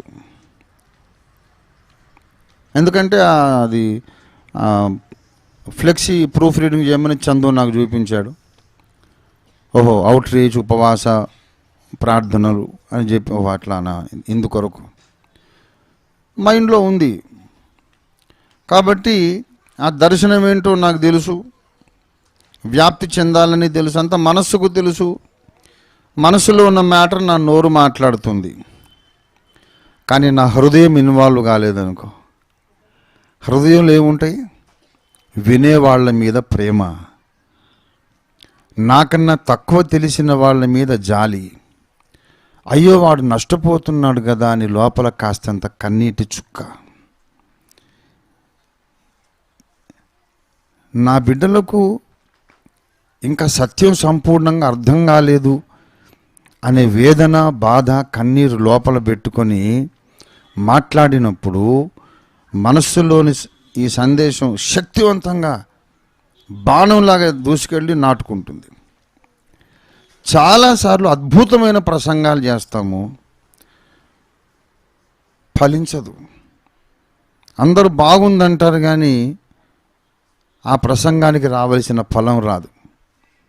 అన్న అద్భుతంగా మాట్లాడారు దర్శనాన్ని గురించి అంటారు కానీ అంతవరకే, మెచ్చుకోవడం వరకే. ఒక తిమోతి తయారుగాడు, ఒక తీతు తయారుగాడు. ప్రసంగాలు వ్యర్థమైపోతున్నాయి. ఎందుకంటే బోధకులు దేవుని కార్యం చేస్తున్నారు కానీ తమలోని అన్ని భాగములను దాంట్లో నిమగ్నం చేయడం లేదు. అవుట్ రీచ్ మంచిదే, దర్శనమును వ్యాప్తి చెయ్యాలి అనే ఆశ మంచిదే, కానీ అసలు అవుట్ రీచ్ అనేది ముందు ఎందుకు మొదలైందో మీకు తెలుసా? అవుట్ రీచ్ అంటే అర్థం ఏంటి? ఇక్కడ ఉన్నటువంటి సత్యాన్ని అవతల దరికి తీసుకెళ్ళాలి. ఈ అవుట్ రీచ్ అనేది ముందు యేసయ్యతోనే మొదలైంది. దేవుని రొమ్మున, తండ్రి అయిన దేవుని వక్షస్థలంలో తలవాల్చి నిత్యానందంలో, మహిమానందంలో యుగ యుగాలుగా విశ్రమించినటువంటి దేవకుమారుడు అక్కడ నుండి, దేవుని వక్షస్థలము నుండి ఒక్కసారి తల వంచి భూలోకాన్ని చూశాడు. నేను ఇక్కడ బాగానే ఉన్నాను, అక్కడ కోట్ల మంది మానవులు నశిస్తున్నారు, రక్షణ పొందటానికి వారికి మార్గం సిద్ధం చేయాలి అని కుమారుడిలో తలంపు కలిగింది. అదే తలంపు తండ్రి అయిన దేవునిలో కలిగింది. దేవుడు లోకమును ఎంతో ప్రేమించెను. అవుట్ రీచ్కి అసలు కారణం అది. మహిమగల దేవుడు మహిమగల సింహాసనం పై నుండి దిగి ఈ భూలోకానికి రావాలి. అతిపెద్ద లీప్ ఆఫ్ అవుట్ రీచ్. ఇంత పెద్ద జంప్ ఎవరు చేసుండరు, లాంగ్ జంప్. ఇప్పుడు మనం హైదరాబాద్లో ఉన్నాం, ఉత్తరప్రదేశ్కి వెళ్ళాలి, నాగ్పూర్ వెళ్ళాలి, ఢిల్లీకి వెళ్ళాలి, కాశ్మీర్కి వెళ్ళాలి, మేఘాలయ, అరుణాచల్ ప్రదేశ్, నాగాల్యాండ్ వెళ్ళాలి అనుకుంటున్నాం. కానీ ఆకాశ మహాకాశాల కవతల నుండి భూమి మీదికి రావాలని ముందు అవుట్ రీచ్ మిషన్ అగ్నిజ్వాలగా మండింది దేవుని గుండెల్లో.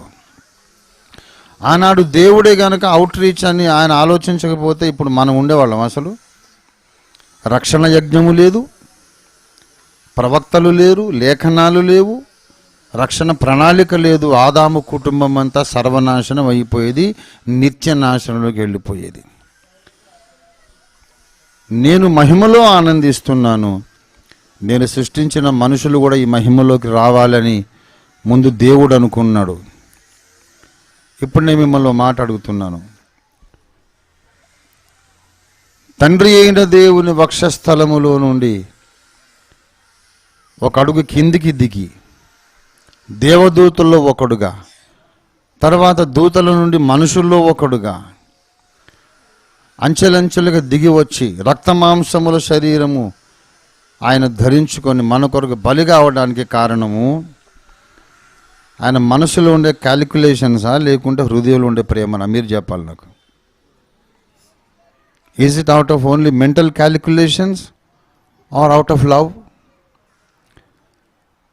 Love must be always the motivation behind outreach. నేను అవతలికి వెళ్ళాలి అనే భారము నీలో ఎప్పుడు వస్తుందంటే ప్రేమ నీ హృదయంలో నిండినప్పుడు. ప్రేమ లేనివాడు సువార్త చెప్పినా ఫలించదు. ప్రేమ లేనివాడు ఏ దేశానికి వెళ్ళి ఎంత గొప్ప ప్రసంగం చేసినా ఫలించదు. ఆ విమానం టికెట్ వేస్ట్, వీడి ప్రయాణం ఖర్చులు వేస్ట్, వీడి తిన్న తిండి కూడా వేస్టే. మనం వెళ్ళి చెప్పినందుకు ఏదో అద్భుతం జరగదు నాయన. గొప్ప దర్శనమే మాట్లాడుతున్నావు, గొప్ప సత్యమే మాట్లాడుతున్నావు, కానీ వింటున్న వాళ్ళ కొరకు నీ గుండెల్లో ఒక ఫీలింగ్ ఏదన్నా ఉందా? ఒక మృదువైనటువంటి భావన, ప్రేమ భావన. అయ్యో ఈ సత్యాన్ని వాడు తెలుసుకోకపోతే అన్యాయం అయిపోతాడు కదా, నష్టపోతాడు కదా అని తలుచుకుంటే కనీసం కొంత ఎమోషనల్గా నీకేమైనా కదలిక ఉందా? ఒక కన్నీటి బొట్టైనా వస్తుందా? హృదయంలో కన్నీరు లేకుండా, వింటున్న వాళ్ళ కొరకు ఒక గౌరవం లేకుండా, వాళ్ళు నష్టపోతున్నారనే జాలి లేకుండా, ఓ సబ్జెక్ట్ నేర్చుకొని చెబుతారు. లెక్కల మాస్టర్ లెక్కలు చెప్పినట్టు. లెక్కల మాస్టర్ లెక్కలు చెబుతాడు, ఇంగ్లీష్ మాస్టర్ ఇంగ్లీష్ చెబుతాడు, తెలుగు మాస్టర్ తెలుగు వ్యాకరణం చెబుతాడు. కొంతమంది సువార్త మాస్టర్లు తయారయ్యారు. 4-5 గాస్పుల్ పాయింట్స్ ఉంటాయి, ఎక్కాలు అప్పగించినట్టు అప్పగించడమే. ఈ రోజుల్లో ప్రసంగికులు ఎక్కువైపోయారు, ప్రేమగల ప్రవక్తలు తక్కువైపోయారు. ప్రవక్తలు ప్రేమతో నింపబడిన వారు, జ్ఞాపకం పెట్టుకోవాలి. ప్రవక్త ఎప్పుడవుతాడంటే, వక్త ప్రవక్త కావాలంటే, వక్త అంటే ఏంటి? ఉపన్యాసం ఇచ్చేవాడు వక్త. వక్త అంటే ఆరేటర్. వక్తలు చాలామంది ఉన్నారు, ప్రవక్తలు లేరు. ఎందుకు తెలుసా? వీడు ఎంతసేపటికి మెంటల్గా ఒక సబ్జెక్ట్ నేర్చుకున్నాడు, సబ్జెక్ట్ అప్పగిస్తాడంతే. కానీ వినే వాళ్ళ మీద వీడికి ప్రేమ లేనప్పుడు ఫలించదు. వినే వాళ్ళ మీద ప్రేమతో సువార్త చెప్పినప్పుడే అపాలజెటిక్స్ అనేది పుట్టింది. అపాలజెటిక్స్ అనే ఒక సైన్స్ ఉంది. అపాలజెటిక్స్ అంటే అర్థం ఏంటంటే వినే వాళ్ళ యొక్క అభ్యంతరాలను గౌరవంతో మనం ఆలోచించడం, పరిగణనలోనికి తీసుకోవడం. యేసే మార్గము, యేసే జీవం అని చెప్తాం, బైబిల్లో ఉన్నమాట. కానీ నేను ఈ మాట అంటున్నప్పుడు, వాడు వింటున్నప్పుడు వాడి మనసులో ఏం అభ్యంతరం ఉందో ఆలోచించాలి. ప్రేమ కలిగిన వాడే ఆలోచిస్తాడు. యేసే మార్గము, యేసే జీవం అని అంటున్నాను, బాగానే ఉంది, వాక్యమే చెప్పాను, సత్యమే చెప్పాను. కానీ వాడు ఏమనుకుంటున్నాడు? అవును యేసే మార్గం అని మీరు చెప్పుకుంటే అయిపోయిందా? పోషమ్మే మార్గం అని నేనంట, మైసమ్మే మార్గం అని అంట అనుకోడా మరి? అవును, మాకు 33 కోట్ల దేవతలు ఉంటే ఇవన్నీ కాదని యేసే మార్గం అంటే ఏం సార్ నువ్వు అనుకుంటే సరిపోయిందా? నా దృష్టికి రాముడే మార్గం, అయ్యప్పే మార్గం, కృష్ణుడే మార్గం. మాకు 33 కోట్ల దేవతలు ఉన్నారు, అందులో అన్ని మార్గాలే. అంతేగాని యేసే మార్గం నువ్వంటే సరిపోయిందా అని అతను అనుకుంటాడు. అనుకున్న వాడి మీద నాకు ప్రేమ లేకపోతే ఏమనుకుంటాను?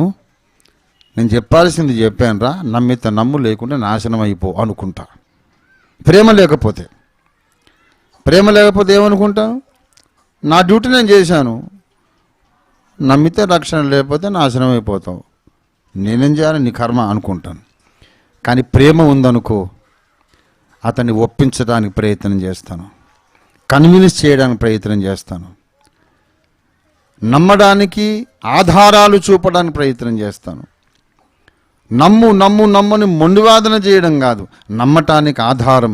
దేవుడు బైబిల్లో ఆధారాలు చూపించాడు. దేవుని స్తోత్రం కలుగును గాక. మృతులలో నుండి ఆయనను లేపుట వలన దీని నమ్ముటకు. అపొస్తలుల కార్యాలు 17:31 చూడండి దయచేసి. అపొస్తలుల కార్యాలు 17:31. తాను నియమించిన మనుషుని చేత నీతిని అనుసరించి భూలోకమునకు తీర్పు తీర్చుటకు ఒక దినము ఆయన నిర్ణయించి ఉన్నాడు. మృతులలో నుండి ఆయన లేపుట వలన దీని నమ్ముటకు ఆయన అందరికీ ఆధారము కలగజేసి. ఆధారం ఎందుకు కలగజేయాలి? నమ్మండి అని బైబిల్లోని దేవుడు డిమాండ్ చేస్తున్నాడు. కానీ నమ్మడానికి ఒక అవకాశము, ఒక ఆధారము, ఒక నిరూపణ, ఒక రుజువు కల్పించాడు. నమ్మండి అని ఆజ్ఞాపించిందేమో ఆయన అధికారం, ఆధారములు చూపించిందేమో ఆయన ప్రేమ. ఈ ఆధారాన్ని బట్టి నమ్మడానికి ఆధారం ఉంది. యేసు ఒకడు మాత్రమే మార్గం అనడానికి ఆధారాలు ఇదిగో. ఇతర మత గ్రంథములలోని మీరు పవిత్ర గ్రంథములను ఎంచినటువంటి గ్రంథాల్లో ఉండే సాక్ష్యాధారాలు ఇదిగో, శాస్త్రీయ నిరూపణలు ఇదిగో, తార్కికంగా లాజికల్గా ఉన్న నిరూపణలు ఇదిగో. అన్నయ్య, తమ్ముడు, యేసే దేవుడని బండవాదన, మొండివాదన కాదు నేను చేసేది. శాస్త్రీయ ఆధారాలు ఉన్నాయి, ఆలోచించుకొని నీకు నమ్మాలనిపిస్తే నేను నమ్ము అని ఆజ్ఞాపించేటప్పుడు ఎవరైతే నమ్మడం లేదో అతన్ని గౌరవించి, అతనికి ఉండే అభ్యంతరాలను గౌరవించి, అతని మనసులో ఉండే ఆటంకాలను, మెంటల్ బ్లాక్స్ని గౌరవించి, సగౌరవంగా అతన్ని కన్విన్స్ చేసే ఆ పద్ధతి పేరు అపాలజెటిక్స్ అని అంటారు. అపాలజెటిక్స్కు కారణం ఏంటంటే హృదయంలో మండుతున్న ప్రేమ. ఒక డాక్టరు ఇంజక్షన్ పొడుస్తాడు, సర్జరీ చేస్తాడు, కోస్తాడు, కుట్లేస్తాడు, మెకానికల్గా. అటువంటిది కాదు సువార్త. సువార్త అనేది సత్యాన్ని చెప్పటం, ప్రేమ కలిగి సత్యం చెప్పటం.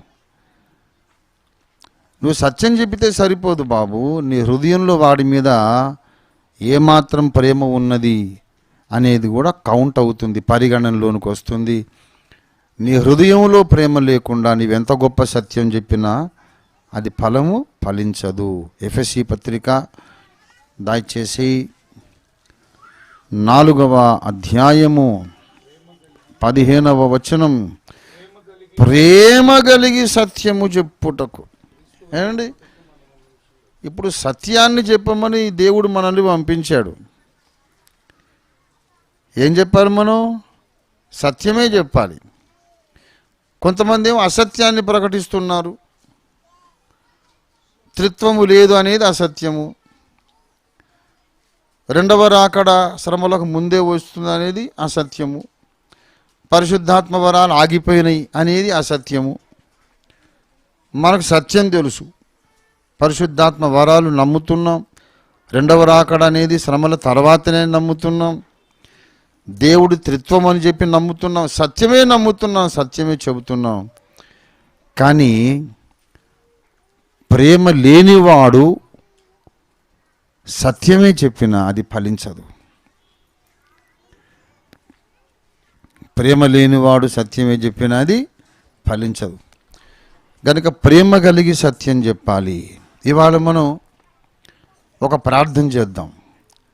మన పక్షంగా నార్త్ ఇండియాకి వెళ్ళి, ఇప్పుడు అక్కడ అందరూ మనం ఒక ప్రత్యేక ప్రార్థన, ఆఫ్రికా ఖండానికి ప్రతినిధి అబ్బుల్ గారని పెట్టాం, యూరోప్ ఖండానికి ప్రతినిధి మన జోసెఫ్ గారని పెట్టాం, దిలీప్ గారు. ఇలా ఒక్కొక్క ఏరియాకు ప్రతినిధి. మనం 2 ప్రార్థనలు చేయాలి. ఇప్పుడు ఆ ఖండానికి ప్రతినిధి అని పెట్టగానే సరిపోయిందా? ఆ ఖండములో పరిచర్య చేయడానికి వీళ్లకు దేవుడు ద్వారాలు తెరవాల. అవునా కదా? ఆఫ్రికా ఖండం నుండి కొన్ని ఫోన్ కాల్స్ అబ్బుల్ గారికి రావాలా, బ్రదర్ ఈ దర్శనం మాకు కావాలండి, ఇంటర్నెట్లో చూసాం, please do something about it, మీరు వస్తారా, ఒకరిని పంపుతారా అని అక్కడి నుంచి ఒత్తిడి రావాలి ఆయన మీద. ఒక్కొక్క ప్రాంతానికి ప్రతినిధులుగా ఉన్నారు, వాళ్ళ మీద వాళ్ళు తట్టుకోలేనంత ప్రెషర్ రావాలా. ఆ ప్రాంతము నుండి వాళ్ళకు ఫోన్ కాల్స్ రావాలా, ద్వారాలు ఓపెన్ కావాలా, వారు పని చేయడానికి అవకాశం దేవుడు ఇవ్వాలి. ఇది పాయింట్ నెంబర్ 1. రెండవది, వాడు పిలుస్తాడు, మనం వెళ్తాం. లెక్కల మాస్టర్ లెక్కలు చెప్పినట్టు అక్కడికి పోతే ప్రయోజనం లేదు. తండ్రి అయిన దేవుని వక్షము నుండి దిగి వచ్చిన దేవకుమారుడు ఎటువంటి ప్రేమ, అగ్ని వంటి ప్రేమతో మండుతూ వచ్చాడో అటువంటి ప్రేమతో మండుతున్న గుండెలతో మన వాళ్ళందరూ అవుట్ రీచ్కి వెళ్ళాలి. దేవునికి స్తోత్రం కలుగునుగా. ప్రతి ఒక్క అవుట్ రీచ్ రిప్రజెంటేటివ్ని దేవుడు ప్రేమతో నింపాలి. దేవుడు లోకమును ఎంతో ప్రేమించను గనక తన అద్వితీయ కుమారుని పంపెను. దేవుని స్తోత్రం కలుగునుగాక. ఎందుకు పంపెను? ప్రేమించను గనక పంపెను. అంతేగాని డ్యూటీ అని పంపలేదు. డ్యూటీ లేదు ఆయనకు. దేవునికి ఏమైనా అవసరమా చెప్పండి?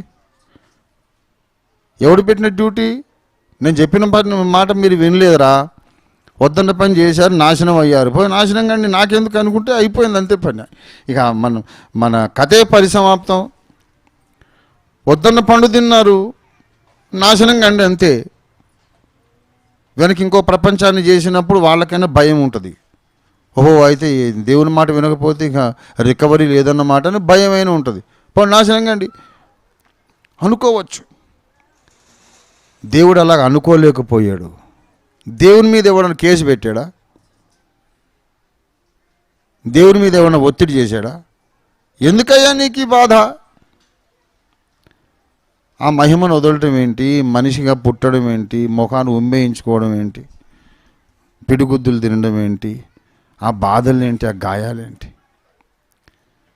నా మీద ఏమీ కేసులు లేవు, ఒత్తిడి లేదు కొడుక, మీరు నాశనం అవుతుంటే నేను తట్టుకోలేకపోయాను. ఆ ఎమోషనల్ అటాచ్మెంట్ ఉన్నప్పుడే దేవుడు రక్షకుడైనాడు. దేవుడు మొదట సృష్టికర్త. ఆ సృష్టికర్త రక్షకునిగా పరిణమించడానికి కారణం ఎమోషనల్ అటాచ్మెంట్, భావోద్రేకపరమైనటువంటి ఇన్వాల్వ్మెంట్. నేను ఎలాగా సుఖంగా ఉంటానయ్యా మహిమలో? నా పోలికలో నేను సృష్టించిన మనుషులు అగ్నిగుండంలోకి వెళుతుంటే కనీసం రక్షించే ప్రయత్నం చేయకుండా నేను ఎలాగా ఆనందించాలి? నా వంతు కృషి నేను చేస్తాను. అప్పటికీ వినకుండేవాడైనా నాశనం అయితే నేనేం చేయలేను, కానీ కనీసం నా ధర్మంగా నేనైతే ఒక రక్షణ మార్గం సిద్ధపరుస్తానని దేవుడు అనుకోవడానికి కారణం ఏంటి? ప్రేమ. నశిస్తున్న వాడి మీద దేవుని హృదయం ప్రేమతో మండింది. అలాగే నశిస్తున్న వాళ్ళ కొరకు మన హృదయం ప్రేమతో మండినప్పుడే మన నోట్లో సువార్త ఫలిస్తుంది. పాయింట్ బై పాయింట్ ఖచ్చితంగా పర్ఫెక్ట్గా మంచి వొకాబులరీ, మంచి పదజాలము, చక్కగా ఉపన్యాసం చేసి అప్పగించడం గొప్ప సంగతి కాదు. There are many orators who never win single soul in their lifetime. గొప్ప గొప్ప వక్తలు ఉన్నారు, మంచి ప్రసంగికులు, బ్రతుకంతా ప్రసంగాలు చేస్తాడు, ఒక్క ఆత్మ రాదు. ఎందుకంటే హృదయం అనేది ఇన్వాల్వ్ కాలేదు. నేను ఎందుకు సేవకు వచ్చాను తెలుసా? Because I was burning with love. నన్ను ఎవరు బలవంత పెట్టలేదు, అది ఉల్టా బలవంత పెట్టారు. రావద్దు రావద్దు రావద్దండి. సేవకు రమ్మని ఎవరు బలవంత పెట్టలేదండి. నువ్వు వద్దు వద్దు వద్దు వద్దన్నారు పెద్దలందరూ, అయినా వచ్చాను. నీకేం తెలుసురా? వేరే లేవు, నీకు వయసు ఉందా, అనుభవం ఉందా, నీకేం తెలుసు, సేవ ఎట్లా చేస్తావు, నువ్వు నోరు మూసుకొని పడుండు అన్నారు.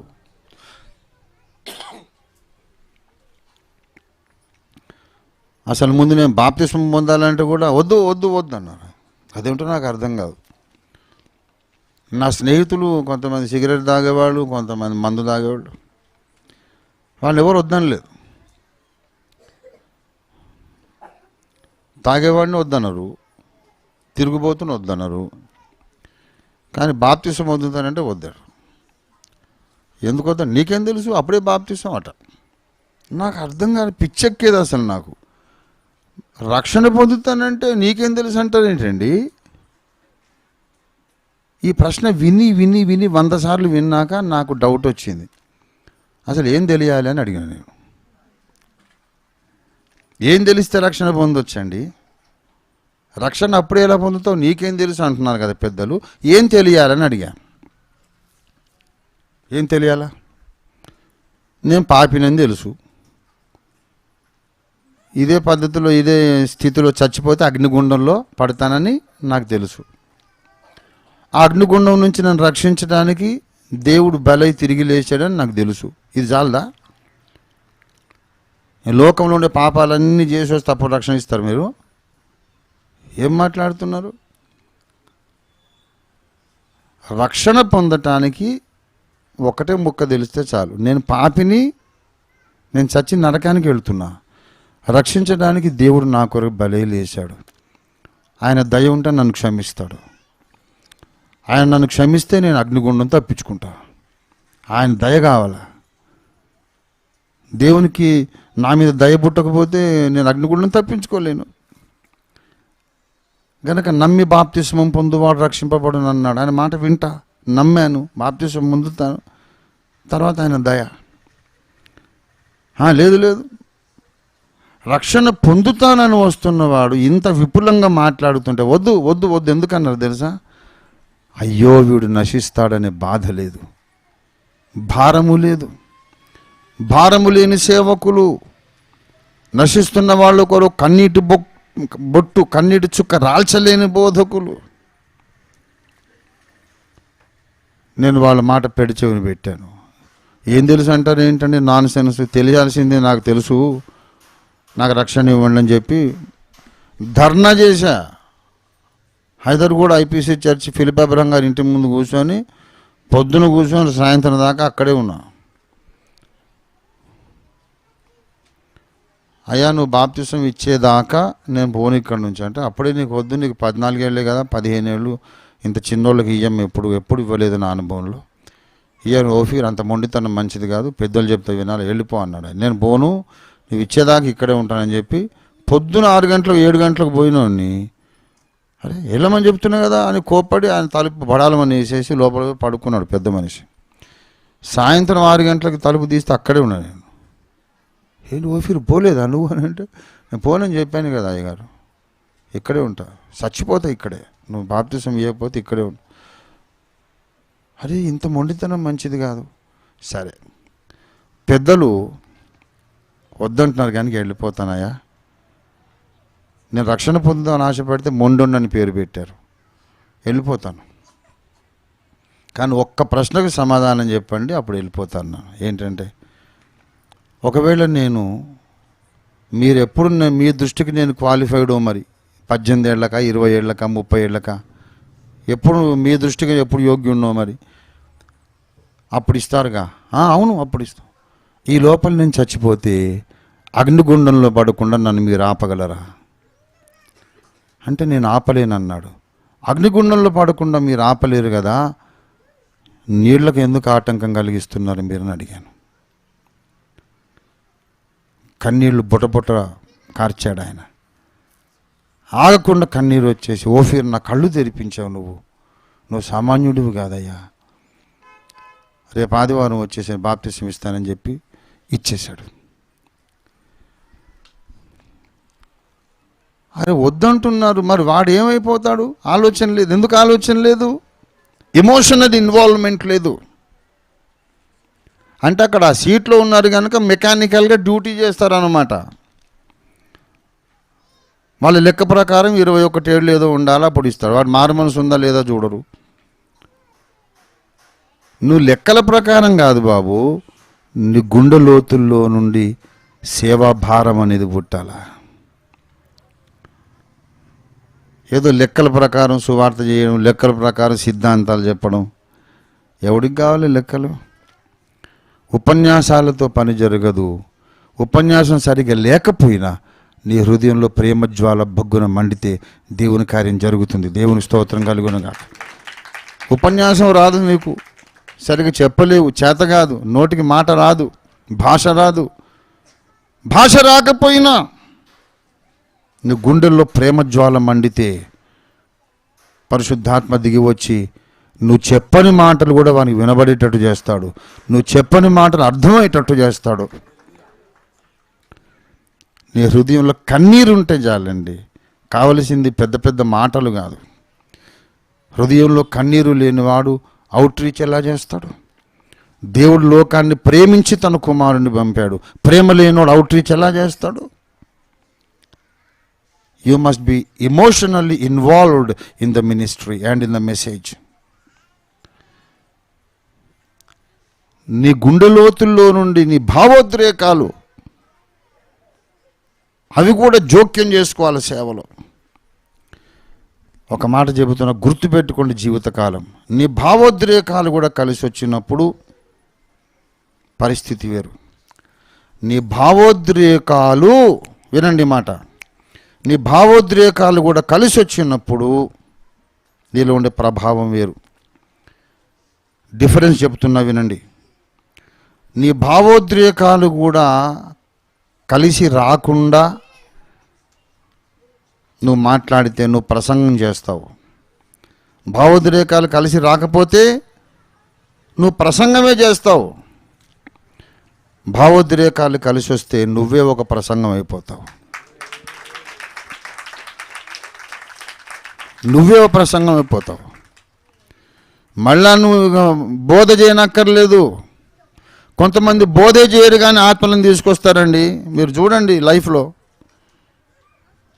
సమాజాన్ని గమనించండి. ప్రసంగికులు గారు ఆత్మలను తెస్తారు. కొంతమంది మహాప్రసంగికులు ఒక ఆత్మ రాదు. ఎందుకు ఆలోచించారు ఎప్పుడైనా?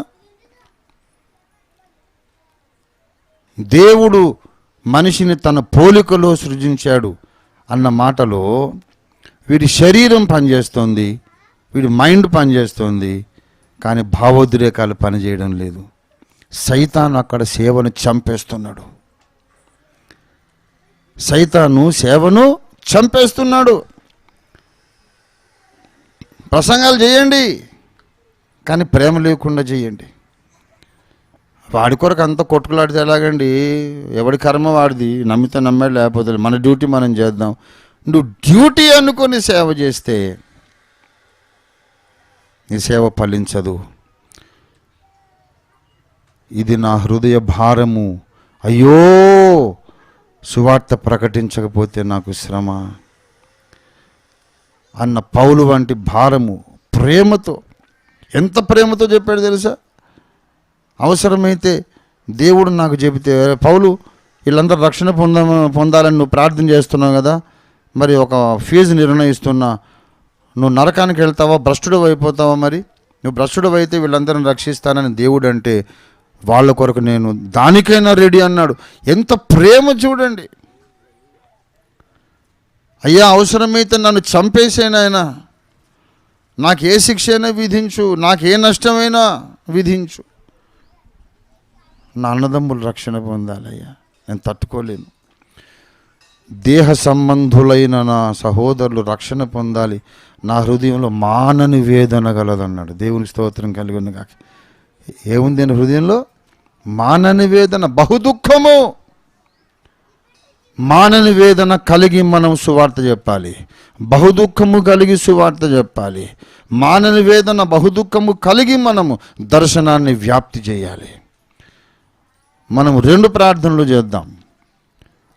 ఆయా ప్రాంతాల ప్రతినిధులుగా నియమించబడ్డ వాళ్ళకి ఆ ప్రాంతాల్లో నుండి ద్వారాలు ఓపెన్ కావాలి, తెరవబడాలి, అవకాశాలు రావాలి. అదే సమయములో మహిమలోకము నుండి దిగి వచ్చినప్పుడు యేసయ్య గుండెలు ఎటువంటి ప్రేమతో మండినయో అలాంటి ప్రేమతో మన ప్రతినిధులందరూ మండాలి. దేవునికి స్తోత్రం కలుగును గాక. మీ భావోద్రేకాలను కూడా మీరు నిమగ్నం చేయకుండా మీరు మాట్లాడితే ఏమొస్తుందో చెప్పండి? ప్రసంగం వస్తుంది. కానీ ఆ చెప్పే ప్రసంగం వెనుక మీ గుండెలు కూడా, మీ గుండెల్లో భావోద్రేకాలు కూడా, మీకున్నటువంటి ప్రేమ, మీకున్నటువంటి జాలి, వీటిని కూడా కలిపారనుకోండి, ప్రసంగం మీరు చేయడం కాదు, మీరే ఒక ప్రసంగమై చరిత్రలో నిలబడిపోతారు. దేవుని స్తోత్రం కలుగును కాక. ఆఖరిని ఒక మాట చెప్పి ముగిస్తాను. సరే నేను సేవ చేస్తానంటే వద్దు వద్దు వద్దు అన్నారు. ఎందుకు చేయొద్దని అడిగాను. అంటే అసలు ఏం చేస్తావు, నీకు ఏం తెలుసు సేవ చేయాలంటే, నీకు అసలు నీకున్న నాలెడ్జ్ ఎంత, నువ్వెంత అంటాడు. అసలు వాడు గ్రహాంతర జీవులకు కనపడేవాడు. నాకు సువార్త చెబుతానంటే నీకు ఎలా, నీకు గ్రీకు భాష వచ్చాట, గ్రీకు హెబ్రూ రావాలా, థియాలజీ చదువుకోవాలా, అప్పుడే సువార్త. నేను అడిగాను, సువార్త చెప్పాలంటే ఏం తెలియాలి? రక్షణ పొందాలంటే ఏం తెలియాలి? నేను పాపినని తెలియాలి, ఈ పాపంలో చచ్చిపోతే నరకాగ్ని గుండం ఉండదని తెలియాలి, ఆ నరకం నుండి తప్పించడానికి యేసు ప్రభువు నా కొరకు రక్తము చిందించి మరణించి లేచాడని తెలియాలి. అది చాలదా? సరే సువార్త చెబుతానంటే ఏం చెబుతావు? నీకేం తెలుసు? నీకు లైసెన్స్ ఉండాలి, నీకు థియాలజీ ఉండాలా, బైబిల్ కాలేజ్ డిగ్రీ ఉండాలా అన్నారు. నేను అన్నాను, బాబు నాకు అవన్నీ తెలీదు, నాకు అవన్నీ తెలీదు. రోడ్డు మీద ఒకడు యాక్సిడెంట్ అయి తలపగిలి నెత్తుటి మడుగులో పడున్నాడు, దాహం దాహం అంటున్నాడు, నోట్లో కాస్త నీళ్లు పోస్తే బ్రతికిపోతాడు వాడు. నీళ్లు పోసి బ్రతికించి డాక్టర్ దగ్గరికన్నా తీసుకెళ్ళొచ్చు, డాక్టర్ దగ్గరికి వెళ్ళేదాకన్నా బ్రతికుండాలి వాడు. ఫస్ట్ ఎయిడ్ కోసమైనా,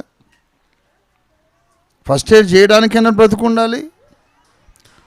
రోడ్డు మీద ఒకడు దాహం దాహం అని చావు బ్రతుకుల మధ్య కొట్టుమిట్టాడుతున్నాడు. నా చేతిలో మంచినీళ్ళ బాటిల్ ఉంది, నాకు లైసెన్స్ అక్కర్లేదని చెప్పా. వాడికి ఏదైతే కావాలో అది నా చేతిలో ఉంది, నాకు ఇంకేం తెలియాలా? వాడు అగ్నిగుండానికి వెళుతున్నాడు. ఏం చేస్తే రక్షణ పొందుతాడో నాకు తెలుసు. యేసుక్రీస్తు అనే ఒక వ్యక్తిని అతడు నమ్మగలిగితే వాడు నరకం నుండి తప్పించుకుంటాడు. యేసు సిలువలో మరణించి లేచాడని నమ్మగలిగితే, అతని పాపాల కొరకు యేసు శిక్ష భరించాడని వాడు నమ్మగలిగితే రక్షణ పొందుతాడు. వాడు నాశనానికి వెళుతున్నాడు, నిత్య నాశనానికి వెళుతున్నాడు. ఇప్పుడు నేను చెప్పకపోతే మరి కాసేపట్లో చచ్చిపోయి అగ్నిగుండానికి వెళ్తాడు. ఒక మాట చెబుతానండి, దానికి లైసెన్స్ ఏంటి? తల్లి పిల్లను కన్న తర్వాత ఆమె దేహంలో సహజంగా పాలు ఉత్పత్తి అవుతాయి. పిల్లను కన్న తల్లి పాలు ఇస్తుంటే నీకు లైసెన్స్ ఉందా అని అడిగినట్టున్నది. ఎవడరా నువ్వు, లైసెన్స్ నీకుందమ్మా నువ్వు ఈ పాలంటే? లైసెన్స్ ఉంటే పాలు పుట్టవు శరీరంలో. ఈ లైసెన్సులు పర్మిషన్లతో శిశువు కొరకు పాలు పుట్టవు. ప్రకృతి సహజంగా దేవుడు పుట్టించాల. ప్రకృతిలో దేవుడిచ్చేదానికి లైసెన్స్ ఏమిట్రా? బెవహూఫ్. పిల్లకు పాలు ఇవ్వడానికి తల్లికి లైసెన్స్ అక్కర్లేదు. అసలు అడగడానికి నీకెవడు లైసెన్స్ ఇచ్చాడని అడిగాను నేను. నువ్వు తిరుగుబాటు చేస్తున్నావు, పెద్దల మీద ధిక్కార స్వరం ఇది, నువ్వు బాగుపడవు అని నా మీద శాపనార్థాలు పెట్టాడు. ఎందుకు బాగుపడనట అంటే వాళ్ళ మాట వినలేదు కాబట్టి. నేను బాప్తిస్మం పొందడానికి ముందుకు వచ్చినప్పుడు అందరి మాట ధిక్కరించి నేను ముందుకు వచ్చాను, రక్షణ పొందాను. సేవ కొరకు బయలుదేరినప్పుడు కూడా పెద్దలందరి మాట ధిక్కరించి సేవకు వచ్చా. 1000 సంఘాలు కట్టబడ్డాయి. ఎందుకొరకు బయటకు వచ్చా నేను? ఎందుకొరకంటే అయ్యో వాడు నశిస్తున్నాడు కదా అనే బాధ. ఆ బాధతో వచ్చా. నాకు అధికారం కావాలని రాలేదు, అపొస్తలుని అవుదామని రాలేదు, ప్రవక్తనని పిలిపించుకోవాలని రాలేదు, ప్రసంగికుడు అనిపించుకోవాలని రాలేదు. నాకు అవన్నీ తెలియదండి. అపొస్తలుడు అంటారు, ప్రవక్త అంటారు, సువార్తికుడు అంటారు, పాస్టర్ గారు అంటారు, నాకు తెలీదు. నాకేం తెలీదు. అయ్యో వాడు నశిస్తున్నాడు, నోట్లో నీళ్లు పోద్దాం. నా చేతిలో వాటర్ బాటిల్ ఉంది, వారికి దాహం వేస్తుంది. లైసెన్స్ ఏంటి? Non sense. ప్రేమతో నింపబడి అడుగు బయటికి వేశాను. ఆ ప్రేమతోనే సూర్యాపేట దాకా సైకిల్ దొక్కా. ఆ ప్రేమతోనే జహీరాబాద్ దాకా సైకిల్ దొక్కా. నన్ను బలవంత పెట్టిన ఫోర్స్ ఏంటో తెలుసా? దేవుని హృదయంలో మండిన ప్రేమ నాలో కూడా మండింది. ఆ ప్రేమే నన్ను సైకిల్ దొక్కించింది, దెబ్బలు తినేటట్టు చేసింది, పస్తులు ఉండేటట్టు చేసింది, కన్నీటితో ప్రార్థించేటట్టు చేసింది. వచ్చిరాని ప్రసంగాలకు దేవుడు ఫలం ఇచ్చాడు. లక్షల మంది రక్షణలోకి వచ్చారు. ప్రభునందు ప్రియులారా, ఇవాళ రంజిత్ తోఫీర్ చేసిన ప్రసంగాలు ఎన్ని వేలు ఉన్నాయో తెలీదు, ఎన్ని వేలు ఉన్నాయో తెలీదు. 1000 దాటిపోయి ఉండొచ్చు. కానీ ఇవాళ రంజిత్ తోఫీర్ అనేవాడు సమాజం మీద ఒక ఇంపాక్ట్ వేశాడు, ఒక ముద్ర వేశాడు. మనిషే ప్రసంగం కావడం అంటే అర్థం అది. నా ప్రసంగాలు అందరూ విన్నా వినకపోయినా, నా ప్రసంగాలు ఎన్ని విన్నారు, ఎంత అర్థమైంది, ఎంత అర్థం కాలేదు పక్కన పెట్టండి. నేను ఆయనలాగా ఉండాలనుకున్న వాళ్ళు 1,00,000 మంది అని ఉన్నారు ఇవాళ. దేవునికి స్తోత్రం కలుగును కాక. మనిషే ప్రసంగం కావాలా?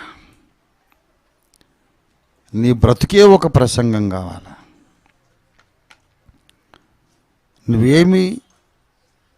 ఏం మాట్లాడుతున్నావు, ఏ ప్రసంగం చేస్తున్నావు, ఏ మూలవాక్యం ఎత్తుకున్నావు, అవన్నీ తర్వాత సంగతులు. నీ చుట్టూన్న సమాజం కొరకు నీ ప్రేమ ఇంతవరకు మండుతోంది. నీ హృదయంలో ప్రేమ ఉందా? చుట్టూన్న సమాజాన్ని చూసినప్పుడు ఒక్కసారి నేను ఏడ్చానండి. నేను ఏడ్చాను. అయ్యో ప్రభువా వీళ్ళు నశిస్తున్నారు కదా అని ఏడిస్తే నా ముందున్న బండలు ఒక చెంబెడు నీళ్లు ఒలిగిపోయినట్టు తడిసిపోయి బండలు తడిసేటట్టు ఏడ్చాను. రేపు విమర్శ దినంలో ఆ బండలు సాక్ష్యం ఇస్తాయి. I'm emotionally involved in the ministry. అవతలవాడు నా సొంత తమ్ముడు, మా చెల్లెమ్మ, మా అన్నయ్య, అగ్నిగుండానికి వెళ్తున్నారు. ఎలాగా దేవుడు లేని నిత్యత్వంలో వాళ్ళు ఎలాగ బ్రతుకుతారు? ఎంత బాధ! అయ్యో, నా అన్నదమ్ములు, నా అక్క చెల్లెళ్ళు దేవుడు లేని నిత్యత్వంలోకి వెళ్ళొద్దు, ఎలాగైనా రక్షించు తండ్రి అని నేను ఏడ్చిన కన్నీటి ప్రార్థన ఫలితం ఇవాళ ఓఫియర్ మినిస్ట్రీస్ ఇంటర్నేషనల్ నిలబడిపోయింది.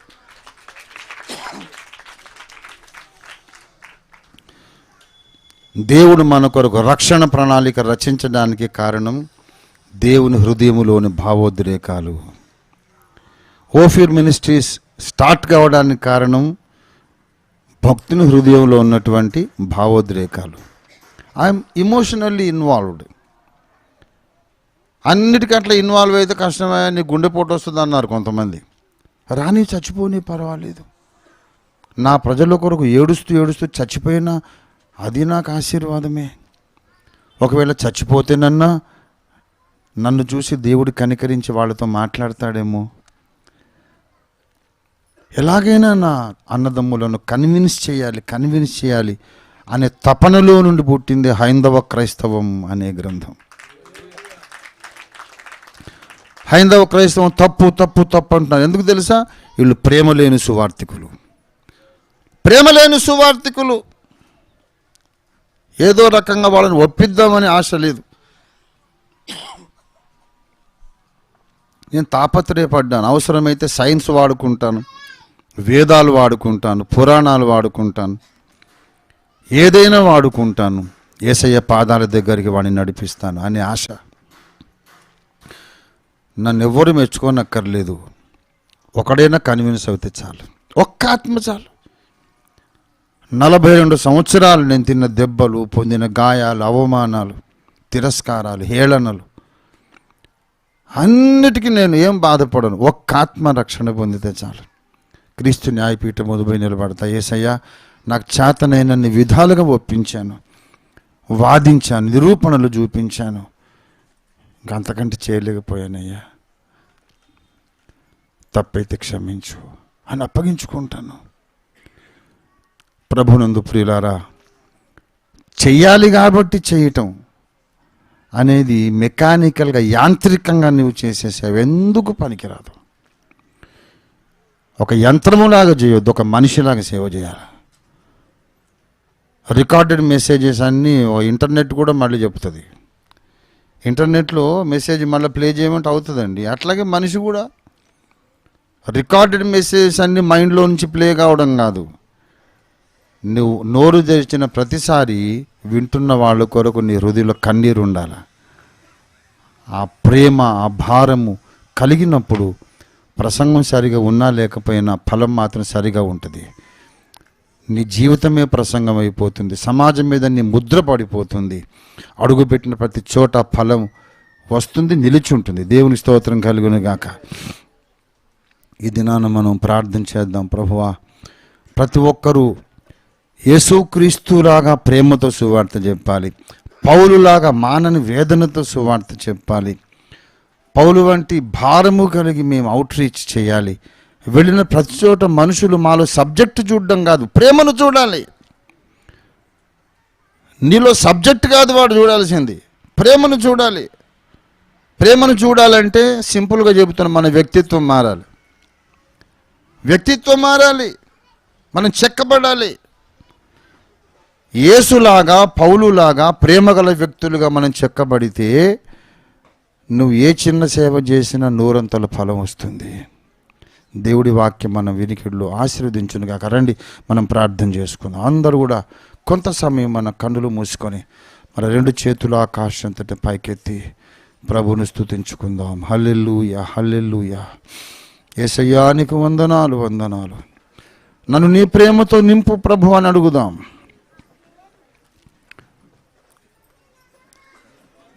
ఖండాంతరాలలో సేవ జరగాలని ప్రతినిధులను నియమించుకున్నాము తండ్రి. ఆ ప్రతినిధుల కోసం మీరు ద్వారాలు తెరవండి ప్రార్థన చేద్దాం. దేవుడే ద్వారాలు తెరవకపోతే ఎంతమంది ప్రతినిధులున్నా ఫలితం శూన్యం.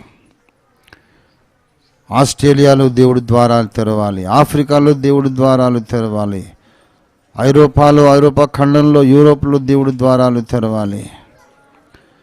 ఫారెస్ట్ కంట్రీస్లో, తూర్పు రాజ్యాల్లో దేవుడు ద్వారము తెరవాలి. హోల్ నార్త్ ఇండియాలో దేవుడు ద్వారం తెరవాలి. ఈశాన్య రాష్ట్రాల్లో దేవుడు ద్వారము తెరవాలి. చేతులెత్తి ప్రభువును స్తుతించండి. ప్రభువా, అయ్యా, నీ దాసులకు ముందుగా మీరు దాటి వెళ్ళుచు మార్గాలు సరళము చేయండి, ద్వారాలు తెరవండి మా తండ్రి. మా ప్రభువా, దేవుడు లోకమును ఎంతో ప్రేమించెను, కాగా తన కుమారుని పంపెను. మేమును ప్రతినిధులను పంపుతున్నాము తండ్రి. పంపక ముందు దేవుడు ప్రేమించినట్టుగా మేము లోకాన్ని ప్రేమించాలి. దేవుడు ఎంత వేదనతో, దేవుని హృదయం ఎంత వేదనతో మండిపోయిందో, నశించే ఆత్మల కొరకు అటువంటి మానని వేదనతో మన హృదయం భగ్గున మండాలి. మా హృదయాలు మండించు తండ్రి, ప్రేమతో మండించు తండ్రి, వేదనతో మండించు తండ్రి.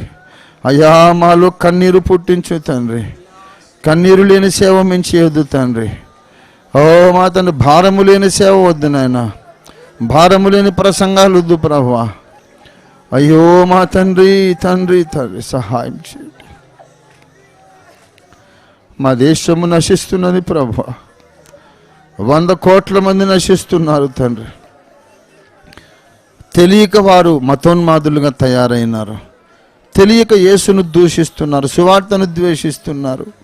తాము నమ్మిందే సత్యం అనుకుంటున్నారు. అయ్యా, వారి కళ్ళు తెరునాయన, వారి కళ్ళు తెరునాయన.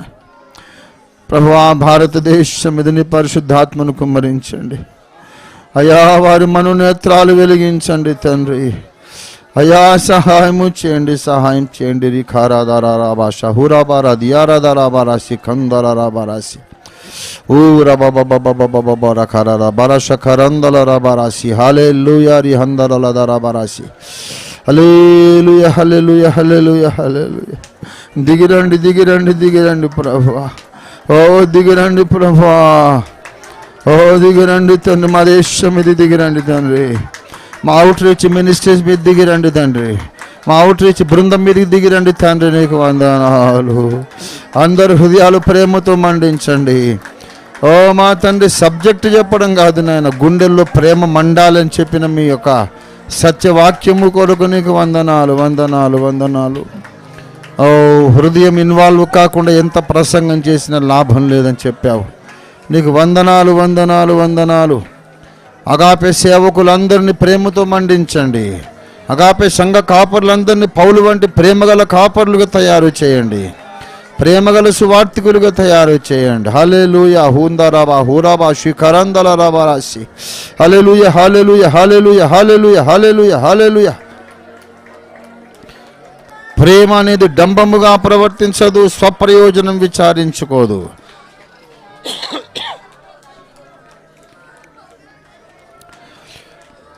ఓ రాధారబా హుంబరబా శకందలరబరాసి ఓ రబరబర హుంబరబా శకందలరబరాసి హల్లెలూయా హల్లెలూయా హల్లెలూయా.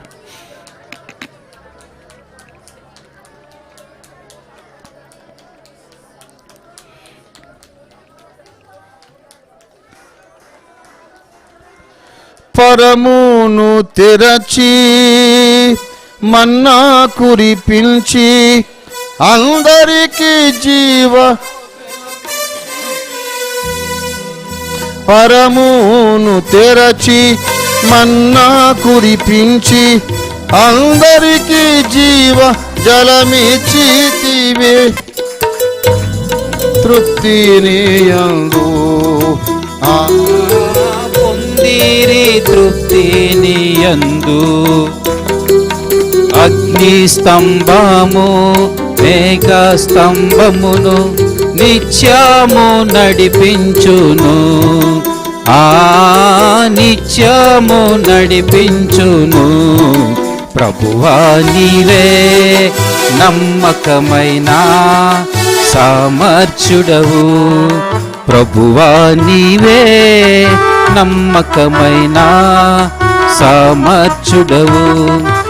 ఎంతో గొప్ప అద్భుతమైన ప్రశాంతుడా దయాళుడా ఎంతో